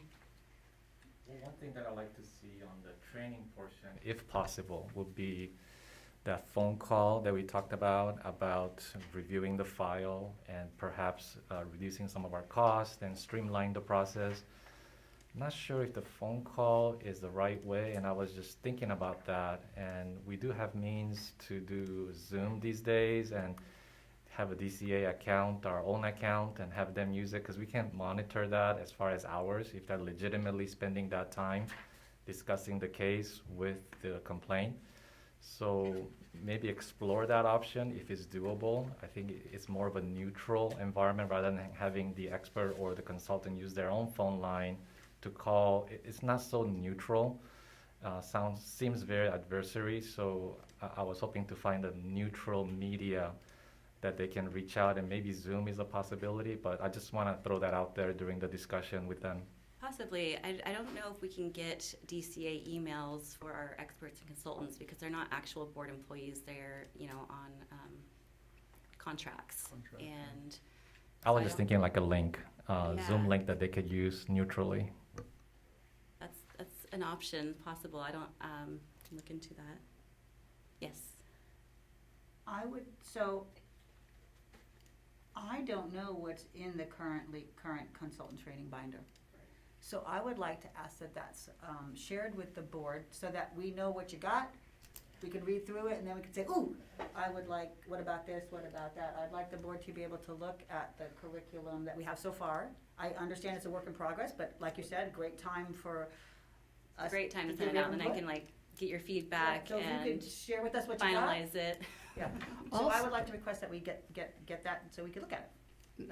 I Do agree. you want that to be reviewed by the committee first, or just do it? Whatever you I think is should- I appropriate. think we should, But I would like to, as a board member, I would like to look at that, what the training either looks like. through the committee or however you think is appropriate, but I would like to look at the training. I'm okay comment. either way. I think I'm mostly thinking from a staff perspective in terms of timing, because the full board's not going to meet for a while, and it sounds like Bethany really wants to be able to complete and get this out. Mm. So if unless we're going to have a separate board meeting, or just like each, how we facilitate the conversation, it might seem from a timing standpoint, the committee might be faster, although we don't have enough providers in the committee other than Dr. Lee, which I think it might limit the expertise into the curriculum input. So Bethany, I guess I will lean on you in terms of timing. If a full board input is sought, whether the next board meeting is soon enough. Well, I have an idea that I know we can't all discuss it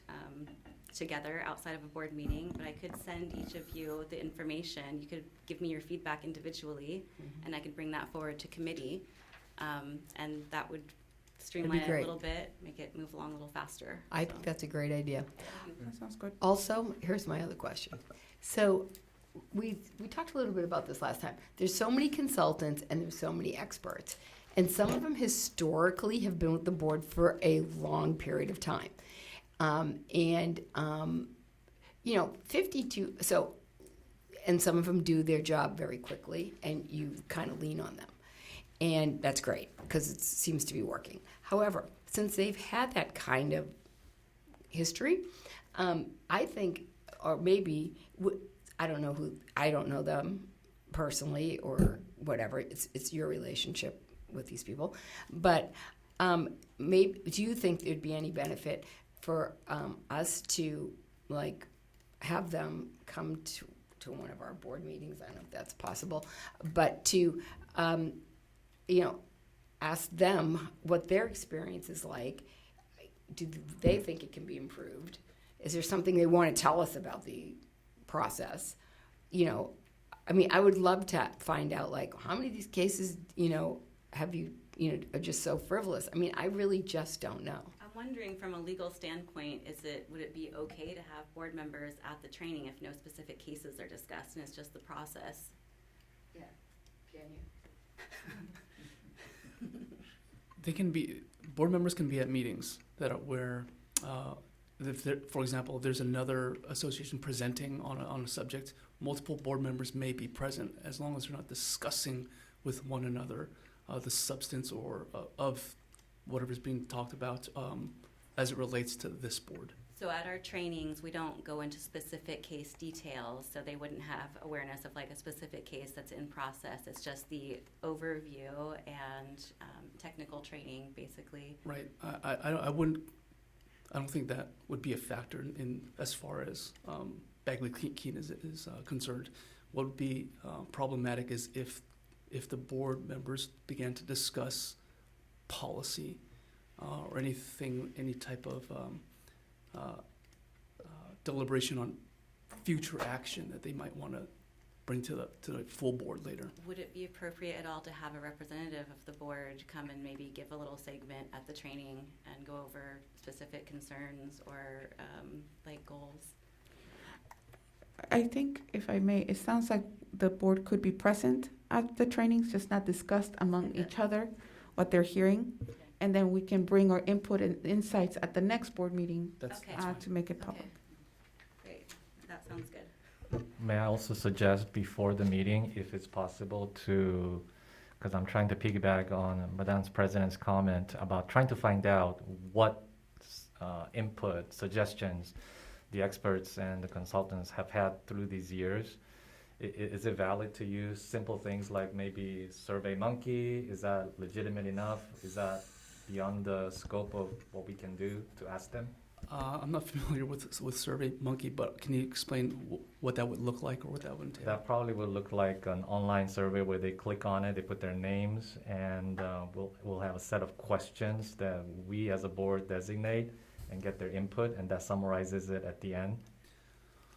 We've used that before, Yeah. actually, to the consultants see and it. experts. It's been a number of years, but we have surveyed them before for their feedback and where they could see improvements, what they'd like to have changed. As long We as could it's do a that legitimate again. mechanism. I mean, it's been a number of years, so I think that wouldn't be a bad idea, especially now after COVID and everything changing and, going to more online meetings. I think would be a good idea to maybe do another survey. I was an expert witness like many years ago for the board for like 10 years, but this goes way back. And I remember coming to Sacramento, I remember taking the training, and they taught us basically simple ways to write things, and what the different Terminology and different, right. But was there ever a time that you remember that when the complaint came in, it just came right to the board? Like it didn't go through this entire other states, surprisingly or not, that's most other states, that's how it goes. There isn't this, the consultant is you and me, I'm saying, of course it's less podiatrists, say in Arizona, but, it's just so, I feel, I don't wanna be looking at all these complaints, trust me, because the ones we get are enough, but, I really don't have a handle on, like the concern of this person that wrote this letter. Is there, escalation at some level that shouldn't be there? I just don't know. And I know you said that it looked like there wasn't, but, I don't know. it's hard to know sometimes, and I think that as part of like doing our due diligence, we have to investigate every complaint that comes in. So if something looks like it could be, someone's claiming that there's some sort of sexual misconduct happening in an office and maybe it's a disgruntled employee, we have to look at it. We can't just be like, oh, I think it's a disgruntled employee, so we're not going to elevate this one and have it looked into. It's So, every single complaint costs us money, whether it gets escalated or not. Every single complaint does, right? So, and I know some of them cost more money than others, blah, blah, blah. But is there any way to see an average cost per complaint? Like, in other words, like 52 complaints and it cost us, $10,000. So we'd have to take the entire probably enforcement costs. So we'd be like, okay, here's our shared services from medical board, here's my position, here's the DFI costs and the attorney general's costs. So we take all of that and then probably like the number of complaints for the year, although some of them span several years, we could maybe get some sort of estimate as to what the average cost per complaint would be. be like, oh, we have 150 complaints divided into, you know, $500,000 that we spent on enforcement this year. It's just, you know, I don't want to belabor the point, but it's our biggest expenditure. Yeah. It's Just for the few bad apples, Scary it's- when it says, oh, you're gonna have 1 month. The whole world, though. It's like, oh my God. It's true, it's our biggest expenditure, but it's also our biggest responsibility. Yes. And so I think just tying our budget to what our biggest responsibility is, it makes sense. We also went to an online complaint basis, which also increased our complaints when it got implemented. So I think that, you know, if we put the consumer at the center and we look at what we're here to do within reason, and again, when I look at the year-to-date numbers, we had a 52%, whatever it was, or an average of 25% increase in complaints, but a 26% increase in investigation. Again, there's no big difference between the two other than the volume. And the question of volume sounds to me like there's coming from two areas. One is the online process is easier for people to submit complaints. And the other one is that the case investigation is accelerating their review of them. And so that's my read on what's going on in the volume increase. So I hear the issue being raised by the letter that you mentioned. And I think it's with caution. I would love to see when we get to the year end. However, I do think that even though it might be a task, having an idea of the average enforcement costs would be useful, especially for future planning of this board. And even if we look at the prior fiscal year average cost, and then looking after this year completes, looking at and start to create a baseline that would help us in planning for the board. So you're asking for something specific. Average enforcement costs, I guess what we're kind of looking at is the total cost per year divided by the number of complaints. It's probably Yeah, I mean, we realize what we're, you know, but it just would be good to know, I think. I mean, I know that, yeah, anyways. I mean, I can easily get information for enforcement costs from Kathy for, you know, the past budgetary years, and I can get the number of complaints easily, and doing a little spreadsheet with the division in there won't be hard. So it won't get us like the exact numbers, but it will kind of give us an idea. All right, any other questions on the consultant and expert process for now before we go to reviewing our applicant, Dr. T? One quick question. Are you going to have the consultant training program, or the expert training program, like via Zoom? I plan on doing it that way because I think we'll have more participation. We generally have not done them together either. We've done consultant and expert separately, but I think it's a great idea that consultants have asked, you know, and the experts have asked to maybe be able to have a discussion together, not to discuss specific cases, but just the overall process. And I think it will just make more cohesion for the whole process altogether, and just more communication. So yes, I do plan on doing, probably working with, I don't know which office does it over there, if it's Solid or to help us put on a Zoom type of training. Yeah, it'd be a WebEx. DCA WebEx, that's right. So we have to That's what we use. Okay, same platform. yeah. Thank you. Okay, you can move on to Dr. T now, I think. All right, well, that's it. So we have a Dr. T who has applied. We don't know yet for expert consultant. Dr. T meets the requirements for either, and I'll probably ask which is preferred, although we have a greater need for consultants at this time. It's just a greater workload. But the committee reviewed the application compared to the requirements, and she's now presented for the board to vote on.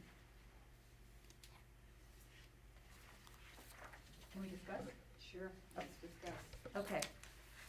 So, one of the minimum, there's a list of minimum requirements, and one of the, on number 2, it says, being active in the practice of podiatric medicine in the subject area being reviewed, practicing a minimum of 3 years in the specialty area after board certification.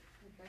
So you can't be, I'm reading this as once you're board certified and then 3 more years practicing, then you can be considered in your area of specialty. Correct. So, one of the issues that, of our concern is what boards and what does that mean? The way this is written, where your area of specialty, I would read it as, if you're going to review surgical cases, then you are board certified by the American Board of Podiatric Surgery.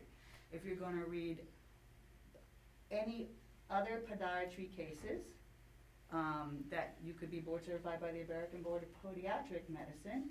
And if it was a case of minimal incision surgery, then you would have to be practicing 3 years after you got board certified in that, is how I would read it. And I don't know if that's how others were reading it. So what that means to me on this particular application, that they've been more than, 2018, they were board certified by the American Board of Podiatric Medicine, which means to me that you could review any non-surgical cases now, that she's only been board certified by the minimal invasions since 2021, so she would not yet be eligible to review those cases, but she is not board certified by the American Board of Podiatric Surgery, which would not allow, so she's not board certified in that specialty area, which would not permit her to review surgical cases. That's how my interpretation would be, and I just wanted to bring that, if that's consistent with how others interpret this. My interpretation is that when a case is filed, I was a consultant before, so the request for review of file will come to the reviewer, to the consultant. And it is the consultant's duty to accept and decline based on their expertise. So that's where the cutoff is going to be. It's not going to be up to our staff or up to the board to designate that particular person. They are given the choice, and as consultants and experts, we take their duty to be accepting that case or not, based on their expertise. So we don't have the mechanism to say, oh no, you don't review this case, you don't review that case. ABPM and ABFAS, they both perform surgeries. They're both qualified, so it's not our position, as I found, to delineate that. So I didn't have any issue with that. So I don't know if that's clear in our requirements that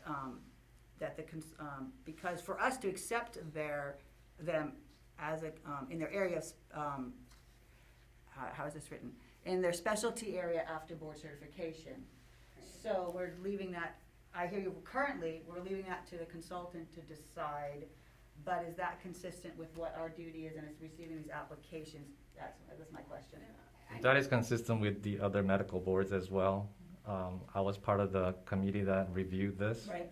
So it's consistent across the board in the state of California. The MD boards. NDO. Right, and the difficulty that podiatry has, of course, is that those only have one board certifying, all the other specialties only have one board that certifies them, so they don't have the same issue that we have in podiatry.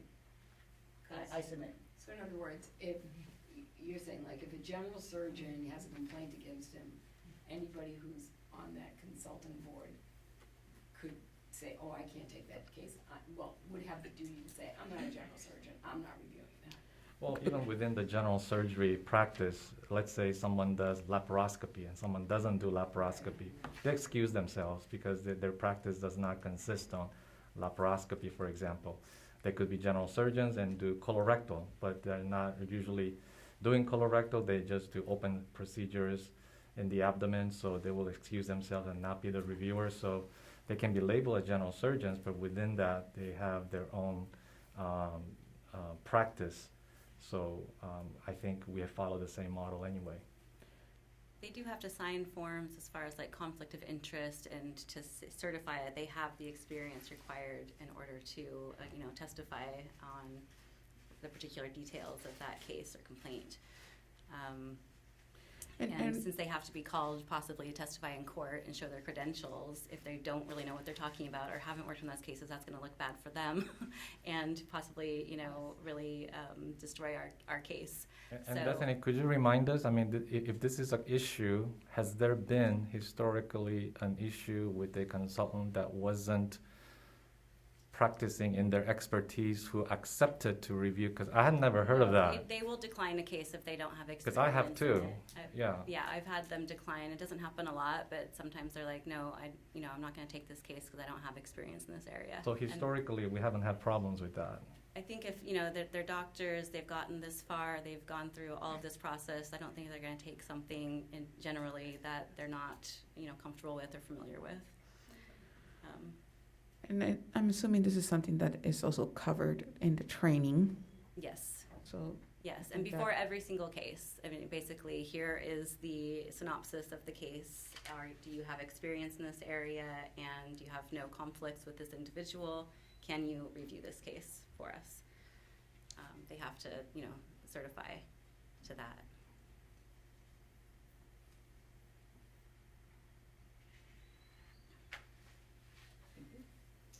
Okay.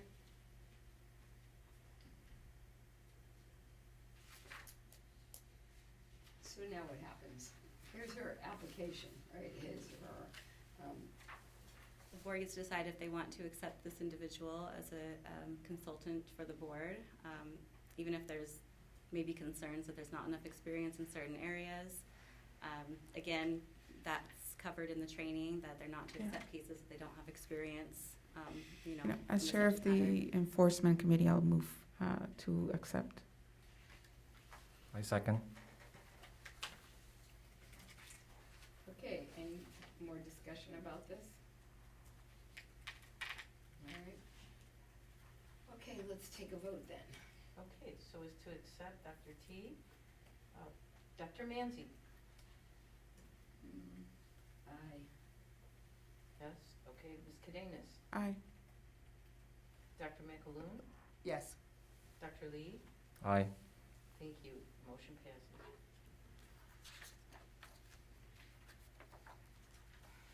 Okay, that's great. That concludes my enforcement report, unless anyone has any additional enforcement-related questions.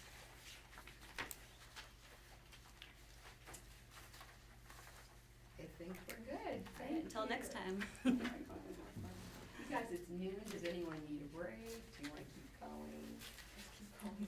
Keep going. Everyone keep going. Anyone need to use the restroom? No, let's go. Okay. Next, we have the legislative regulation program update and possible action. Daniel. Hi, this is the Legislative Regulation Program. Kathleen, could you help us present this? Thank you, Dr. Lee. Good morning, everyone. Good morning. Welcome back.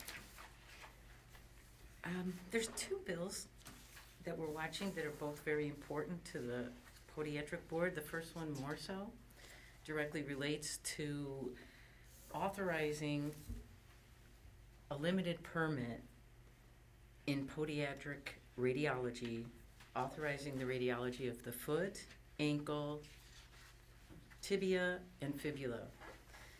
That is AB 1704, sponsored by Chen, and it is sponsored by the CPMA, two registered support entities, CPMA and our board.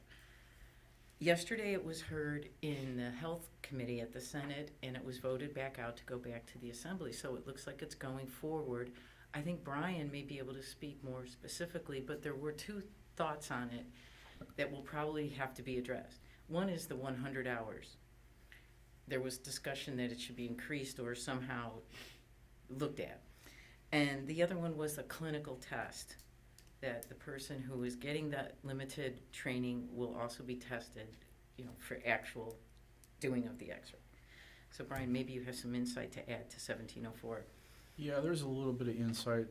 It's going back to the assembly, so there's probably going to be a couple more amendments. I think what I heard is they'd like to have 120 hours of this online training instead of 100, which is really not, a big thing.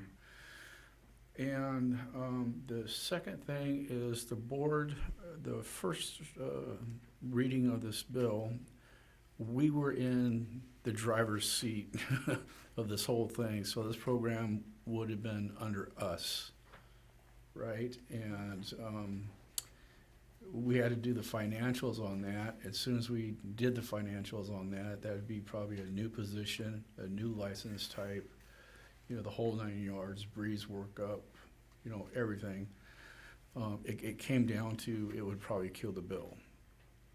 So what they did is they scratched our name out of that. RHB is going to be issuing the license. The only thing we're going to do is we as a board, or you as a board, are going to look at the curriculum once it's developed and approve that curriculum. And once that's approved, then it goes back to RHB, and then whoever takes this course, then they'll be issued a certificate. So it looks like this thing has legs. So yeah, it's going to be a good thing for. I really didn't care how it got through. I didn't want to sponsor the bill because I think it's better CPMA did than me going to battle with another state agency, you know, if it came down to that. So, RHB's gonna supply the license and probably collect a fee of some sort. Yeah, I would imagine. Daniel, they do collect the fee, right, for. That's correct. Yes. And then what school trains them, or who collects that fee, and how much is that training? Is that online? It's going to be an online class at this point. Will they have to pay a fee for it? I would think so. Okay. And it's not really outlined in the bill yet. But like I said, it passed through with the Senate, which we didn't know was going to pass through the Senate. Now it's gone to the BUP of the Assembly. So there's going to be a couple more strikes, and some add-ons. And I'm working with CPMA on seeing what the language is going to look like. So that's about all I know what's going on. I'm very surprised it's gone this far. If it's gone this far, it probably has, you know, a really good chance to be signed. Okay. Great. That's good news. Next. I just want to say you really hit your, right on what is the issue. At the summer of '23, our board and RHB have to create a curriculum.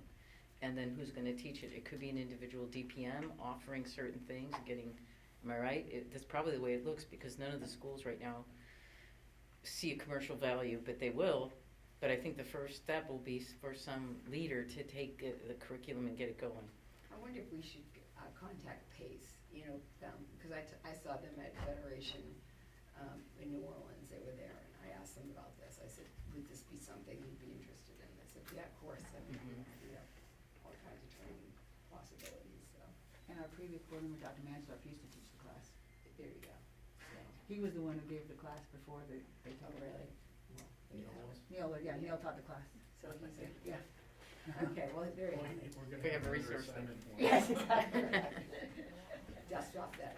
Yes, exactly. So I mean, so we wouldn't have to start from scratch. If we had some responsibility in this, I recommend the board reach out to Dr. Mansdorf. All right, noted. So we'll keep you noted on 1704 as it goes through. The other one is the Open Meetings Act variations that we've had since COVID, 1733, but this bill doesn't seem to be moving forward, as we're all here in person right now.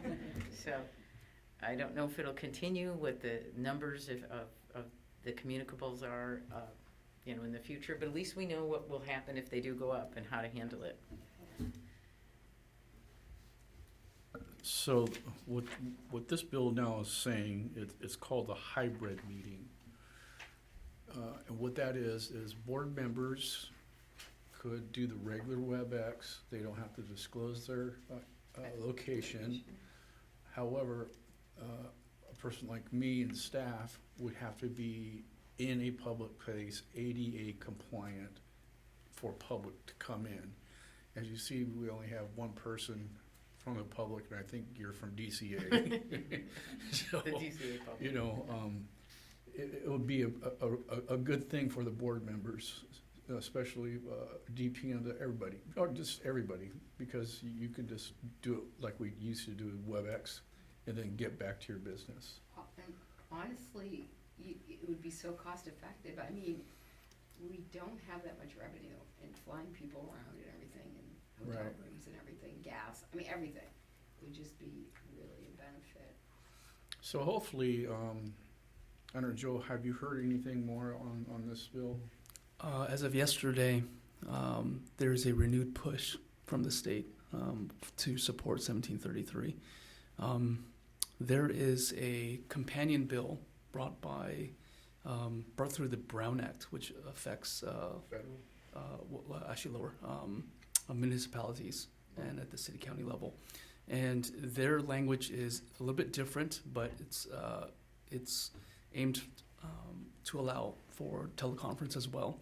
It's a little bit different. The thing that I think would that undermines any of the benefits that we're looking for through 1733 is that it would still require a quorum of the board to be physically present, although it'll still allow for teleconference for everyone else. So if that one looks like it's got strong support for it, but also I've heard that 1733 has a renewed push for it, even though in the last couple of months it looked like it was kind of dwindling out. Yeah. Okay. So it doesn't make sense, but, it, you know, Makes sense. we'll keep you guys posted as things unfold. Okay. So just, Brian and Joe, the next meeting would need to be in Southern California? Is that if we follow the rule? Yeah, I'd have to check, Joe. I think in the statute, we'd have to go to. Right. One in Southern California, one in Yeah, Northern California. Right. so we'd have to go to Southern California, so we're gonna start shopping around for a place in Southern California. Maybe we go back where Darlene hosted at the university there, because it was a free room. Didn't the school, Oh, we can go to the Western as well, yeah, reach out to them, and they have that little room in there that we can do that, that was actually a good one. yeah. 'Cause we all could fly into like Burbank or something. Yeah, it was real close, right? Right, well, we went to Riverside, there was a longer commute, I think. Yeah, It was further from the airport, I believe, than the school would be, right? That would be the big question about getting from the airport to the place, because Riverside think had it- a long drive. I think at one time we were planning to go to the Western, but that was right when COVID hit, right? And they said, no, nobody else is coming on this campus. So I'll have Kathy reach out to Western and see if that's still available. And if not, then I guess we'll have our meeting on the beach. I think Western, that would not be bad, yeah, that would, I think, that was pretty convenient. Yeah, it was nice because we got to tour the facilities, we got to see the students in action. Just logistically flying there, Yeah, I think was easier. Okay. All right, so let's reject that. Okay. All right, so that has the legislative part taken care of. Part about regulations, we have the same pending regulation. We may drop it from the report until there's more activity, just because we keep reporting that it's pending. And that is disciplinary guidelines, which we're functioning just fine. We're able to get along with what we have, but there is a pending order for us to update those. And we tell the regulatory people every year we're working on them. So maybe it'll be this year, maybe it'll be next year that it'll be finalized.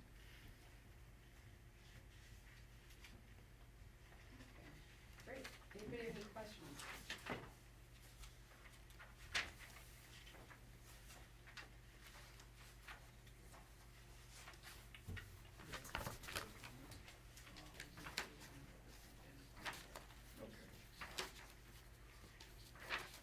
Okay, should we move on to the next?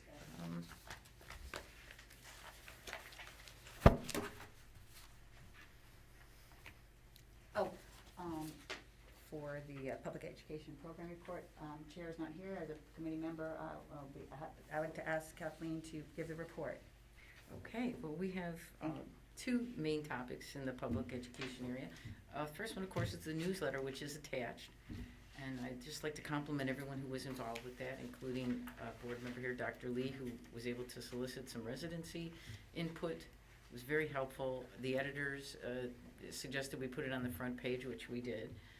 And of course, it's an update on regulatory law, all the things we tried to just summarize and put in a very good article from the California Podiatric Medical Association, who took it from the American Podiatric Medical Association. But that could even be a little handout, the way they did it so beautifully. And it's kind of like the ABCs of how to take care of your feet. So I think there's a big interest in that from the public. And we know diabetes is a focus for our newsletter in the future too. We've talked about that. So if anybody, I'd just like to mention, has any diabetic articles or articles that tie the success of podiatric wound care to limb salvage, that's the focus we're trying to keep going in every issue, so that any future date we can just present all these things and say, you know, we're the go-to specialty for doing the best possible wound care and limb salvage. But right now, I've got to say that I thought the newsletter turned out pretty great. yeah, pretty well. Really, really nice. So, any questions about the newsletter or focus for the next edition, which will close at the end of the year and then we'll publish again every spring? I'll try to solicit more resident educational participation, but thank you for everything. Wonderful. Okay, good. All right. Now, as far as the website, you know, I believe when we do our analysis, the committee looks at the actual statistics. It'll be pretty boring, but it'll basically show that people go to our website to get licensed. And that'll be the big activity area, because we know if something's off, then they report it and we get it right, and then we don't hear again. So most of the applicants use all the licensing forms to become a licensee. Very active area of our website. Not so much for information and news. I don't believe we'll see that. But we put it out there. We put out every cures announcement and everything from the governor, DCA, whatever they ask. So you'll see our website's getting, you know, pretty full with announcements, and we don't tend to take away the information that was given prior, because we still feel it's valuable for people to see it. But we may do a major cleanup and get some of the old stuff out. When you go to the website on your phone, I think what I'm learning is it actually looks like it's built for the phone. All of the DCA websites, they just show so beautifully on the phone, excuse me. Of course on your laptop or your desktop too, but I mean, sometimes I think even with Ledge information, when you go to the Ledge info site, you'll see that it's really meant more for your phone. It's so much easier to manipulate. But we're not changing anything like that in our website. It's just the same, you know, functionality. I have updated. Dr. Zapp left. We had some updates to other people. If you have any updates to your bio, I'd be happy to just, if you've done anything that is not included or you thought something was too focused on, you'd want it out, just look at your bio there on the website and we can update it. So you have direct access now. You don't have to go through all this rigmarole. You can just go up there and mess around with it. Well, no, I just tell the people, and it's not so rigmarole though, they're really fast. Okay, good. And we're all in a system where, you know, I put, if it's like this, it's urgent for the board meeting, it's done immediately. Okay. Good to know. Okay. So that does it for the PE report, unless anybody has any other comments on the social media accounts, Facebook, Twitter, and our website. We're not on Instagram, and DCA didn't set us up for it, so. Thank you very much for All the right, report. thank you. Okay. Right. Now we have our executive officer. All right. This is kind of for the strategic plan. Did everybody receive the survey monkey to fill out? Please, I think everybody should have got it. Please, if you haven't filled it out yet, please do. It's very important for the when we meet in person. and do the strategic plan, Solid will have some outline for us, so we're just not sitting there scratching our heads coming on a big brainstorm of doing things. So this is just a timeline of what's gonna transpire. And so I just wanted to bring this up to your attention. A lot of this stuff has been done. The stakeholders have already been sent out to our listserv, to CPMA. That's been done. We're not getting quite a lot of responses. It's the same thing that we did last time we did this. We didn't get a whole lot of responses.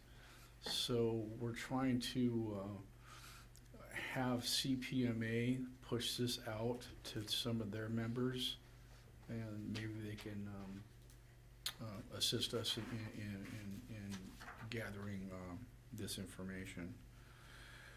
And then if you turn the page, the very last page, as you see, the time is the environmental scan report. That's a copy of the surveys, the final of all the surveys. Meeting with me, they'll meet with me and just discuss everything. And then we're looking to have that the planning session in October. They haven't given me a date yet, but I asked for like 3 different dates in October, so it meets, whatever date works best. I talked to Joe, and Joe says that we have to make this a public meeting, meaning that we have to agendize this, post it for 10 days, badly king, which would mean we'd have to meet in person. Solid told me that we could do it WebEx, but since we have to post it, right, Joe, it would be. Correct. It would just be like a regular noticed meeting. This is what DCA Legal is recommending to all its boards. Okay, so it would have to be an in-person work session. These suckers usually last about 8 hours. So, and a break for lunch, and just go through the process. Sol's there, they have a lot of things set up for us, and so it's not just gonna be something that's gonna be haphazard. It's gonna be very well planned out as we do that, and it's gonna be all board members and staff members participating in this strategic plan. And then after we do that, once we develop the strategic plan, I'll bring it to the board for a vote. If it's voted yes upon, and then I'll go into what I did last time, is the action planning session. I think, Maria, you like that when you got to see what was actually happening, what we were fulfilling. So that would be our next step after that. Does anybody have any questions rather than another travel to Sacramento?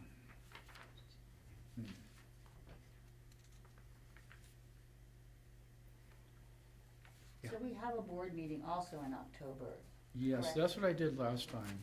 Did you is- put them today? Yeah, I did it. I did the planning session one day, and then the board meeting the next day. So then everybody just kind of stayed over? Yeah, and everybody grabbed a hotel room. Okay, well, you should put a few dates out there as soon as you know them, Yes, because I don't. this group, I mean, yeah, October, Right. why? Okay, good. But I'll try to get the date towards the October one. Maybe that will save. Yeah, towards the board meeting's the 20th of October, right? Yeah, I think it is. Yeah, anything that can be done to minimize travel, so that we can do it concurrently on concurrent days, that would be ideal. If we Yes. do have to do separate travel dates, that'd be my least preferred choice because it's easier for me to arrange for a 2-day. Right, gas will probably be about $10 a gallon by then. Yeah, we should try to do it like on the Friday after or the Wednesday, right, the Friday after.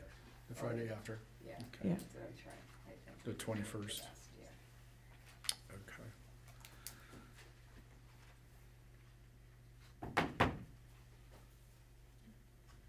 Any other questions? Do we, for committee meetings, if you don't need a quorum for a committee meeting, right? No, because we're down to only 2 people. Right. If we have 3 people, then we'd have to notice And- it, and that's when I changed that when I first got here, down to 2 people. And it just seems more comfortable than I don't have to agendize it and then post it. And Right, so this committee meeting on the 21st, the committee's meeting on the 21st of September. Yeah, Is that publicized here, right? So, but, no, it's not for the public, it's just us, right? yes,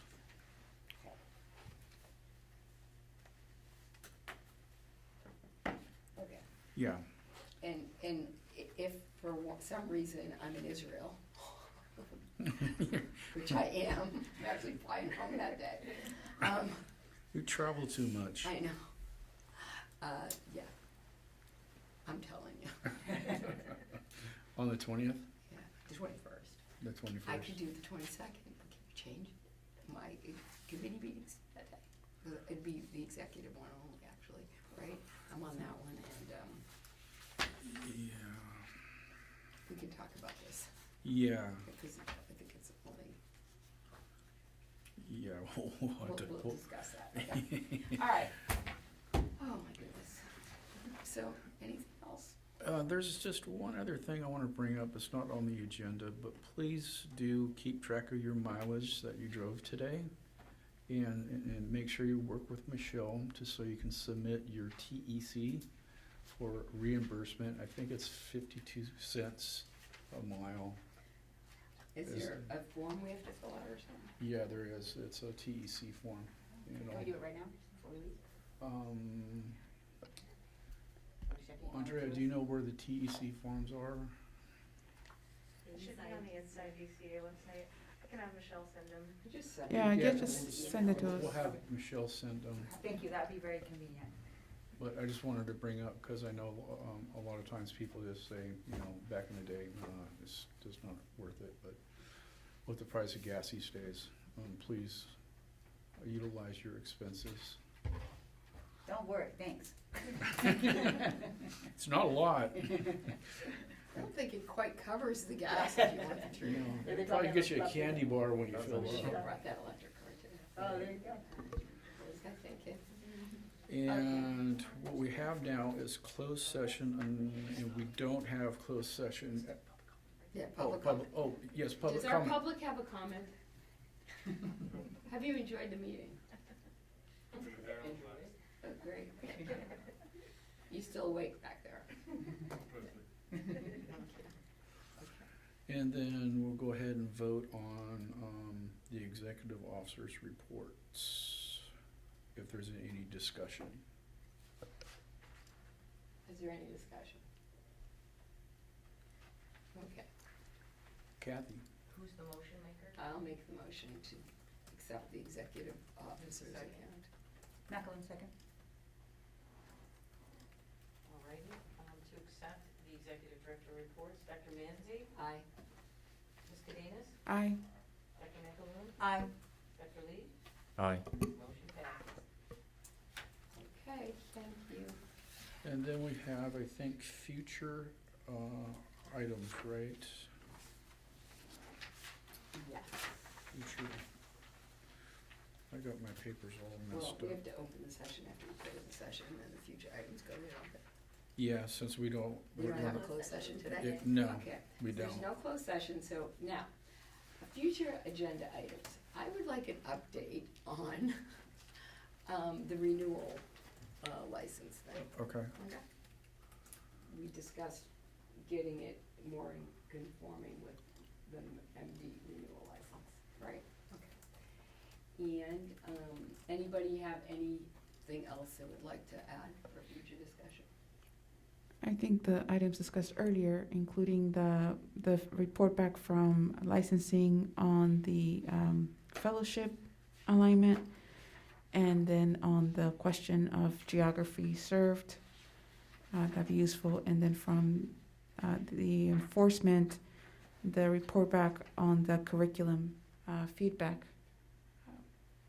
for the expert consultant. Okay. And I do have something for the next meeting, start thinking about. I'm sure Judy is gonna be very, very pleased. New officer positions. Unless you wanna do it 4th time. Nope. I think people should share the seat. Then I get to I bug feel like somebody I'm- else, I get to bug somebody else's phone. Like, this is like the longest reign. This is like Queen Elizabeth. It was COVID. Reigning in the time of COVID. Blame it on COVID. It's been a pleasure, but I think I'd like to hear someone else's voice. Yeah, no, it's time. We did some good work, so thank you. You're welcome. So we got that on the next October meeting. Usually it goes in line with the vice president. Secretary becomes the vice president, and that it doesn't have to go that way. Right. It can go any way you guys want to do it. Right. And if somebody says, hey, I'm really interested in being the president, but I don't think I can devote that much time to it, because there is a lot of time to it. There is, and I've kind of talked a little to Darlene, and I'll talk to some more, but I don't think she's that interested. I don't think so either. And I I mean, think it's she's hard out for of the her. country, and, Right. we're trying to get a hold of her, and all of a sudden it's, we're trying to arrange flights, and then I get this text message, well, I can't go because I'm out of the country. Well, let's join her. Let's go where she is. You're going the wrong way. She never gave the location, though. I think what we'll do we discuss this now or next time when we Next So I just time. want everyone to think about it. If you feel you're ready to do it and you're willing, and you have you got some time on your hands, let us know. If you absolutely just, listen, it's just not this year, maybe next year, that's okay too. We won't force anyone to do it, Right. but, just give it some thought. It's a little time consuming, it's not horrible though. You get to talk to Brian a lot, it's interesting. So basically, an agenda item for the next meeting is officers, election of officers. Exactly. Yeah, I think one time I was in Las Vegas and I went to call my daughter. Her name is Julia, and I hit. It's like 1 o'clock in the morning because she called me, and so I hit it. It was Judy. Judy's like right on the get go. Hey Brian, what's going on? I'm like, I figured Judy? the president's call all night long, so what difference is it? It's like it's no difference. oh, I felt bad on that one. I told my daughter, I said, I just called the president of the board because you guys are right below each other. Such a lofty title. Yeah. Okay, so I think we can adjourn, right?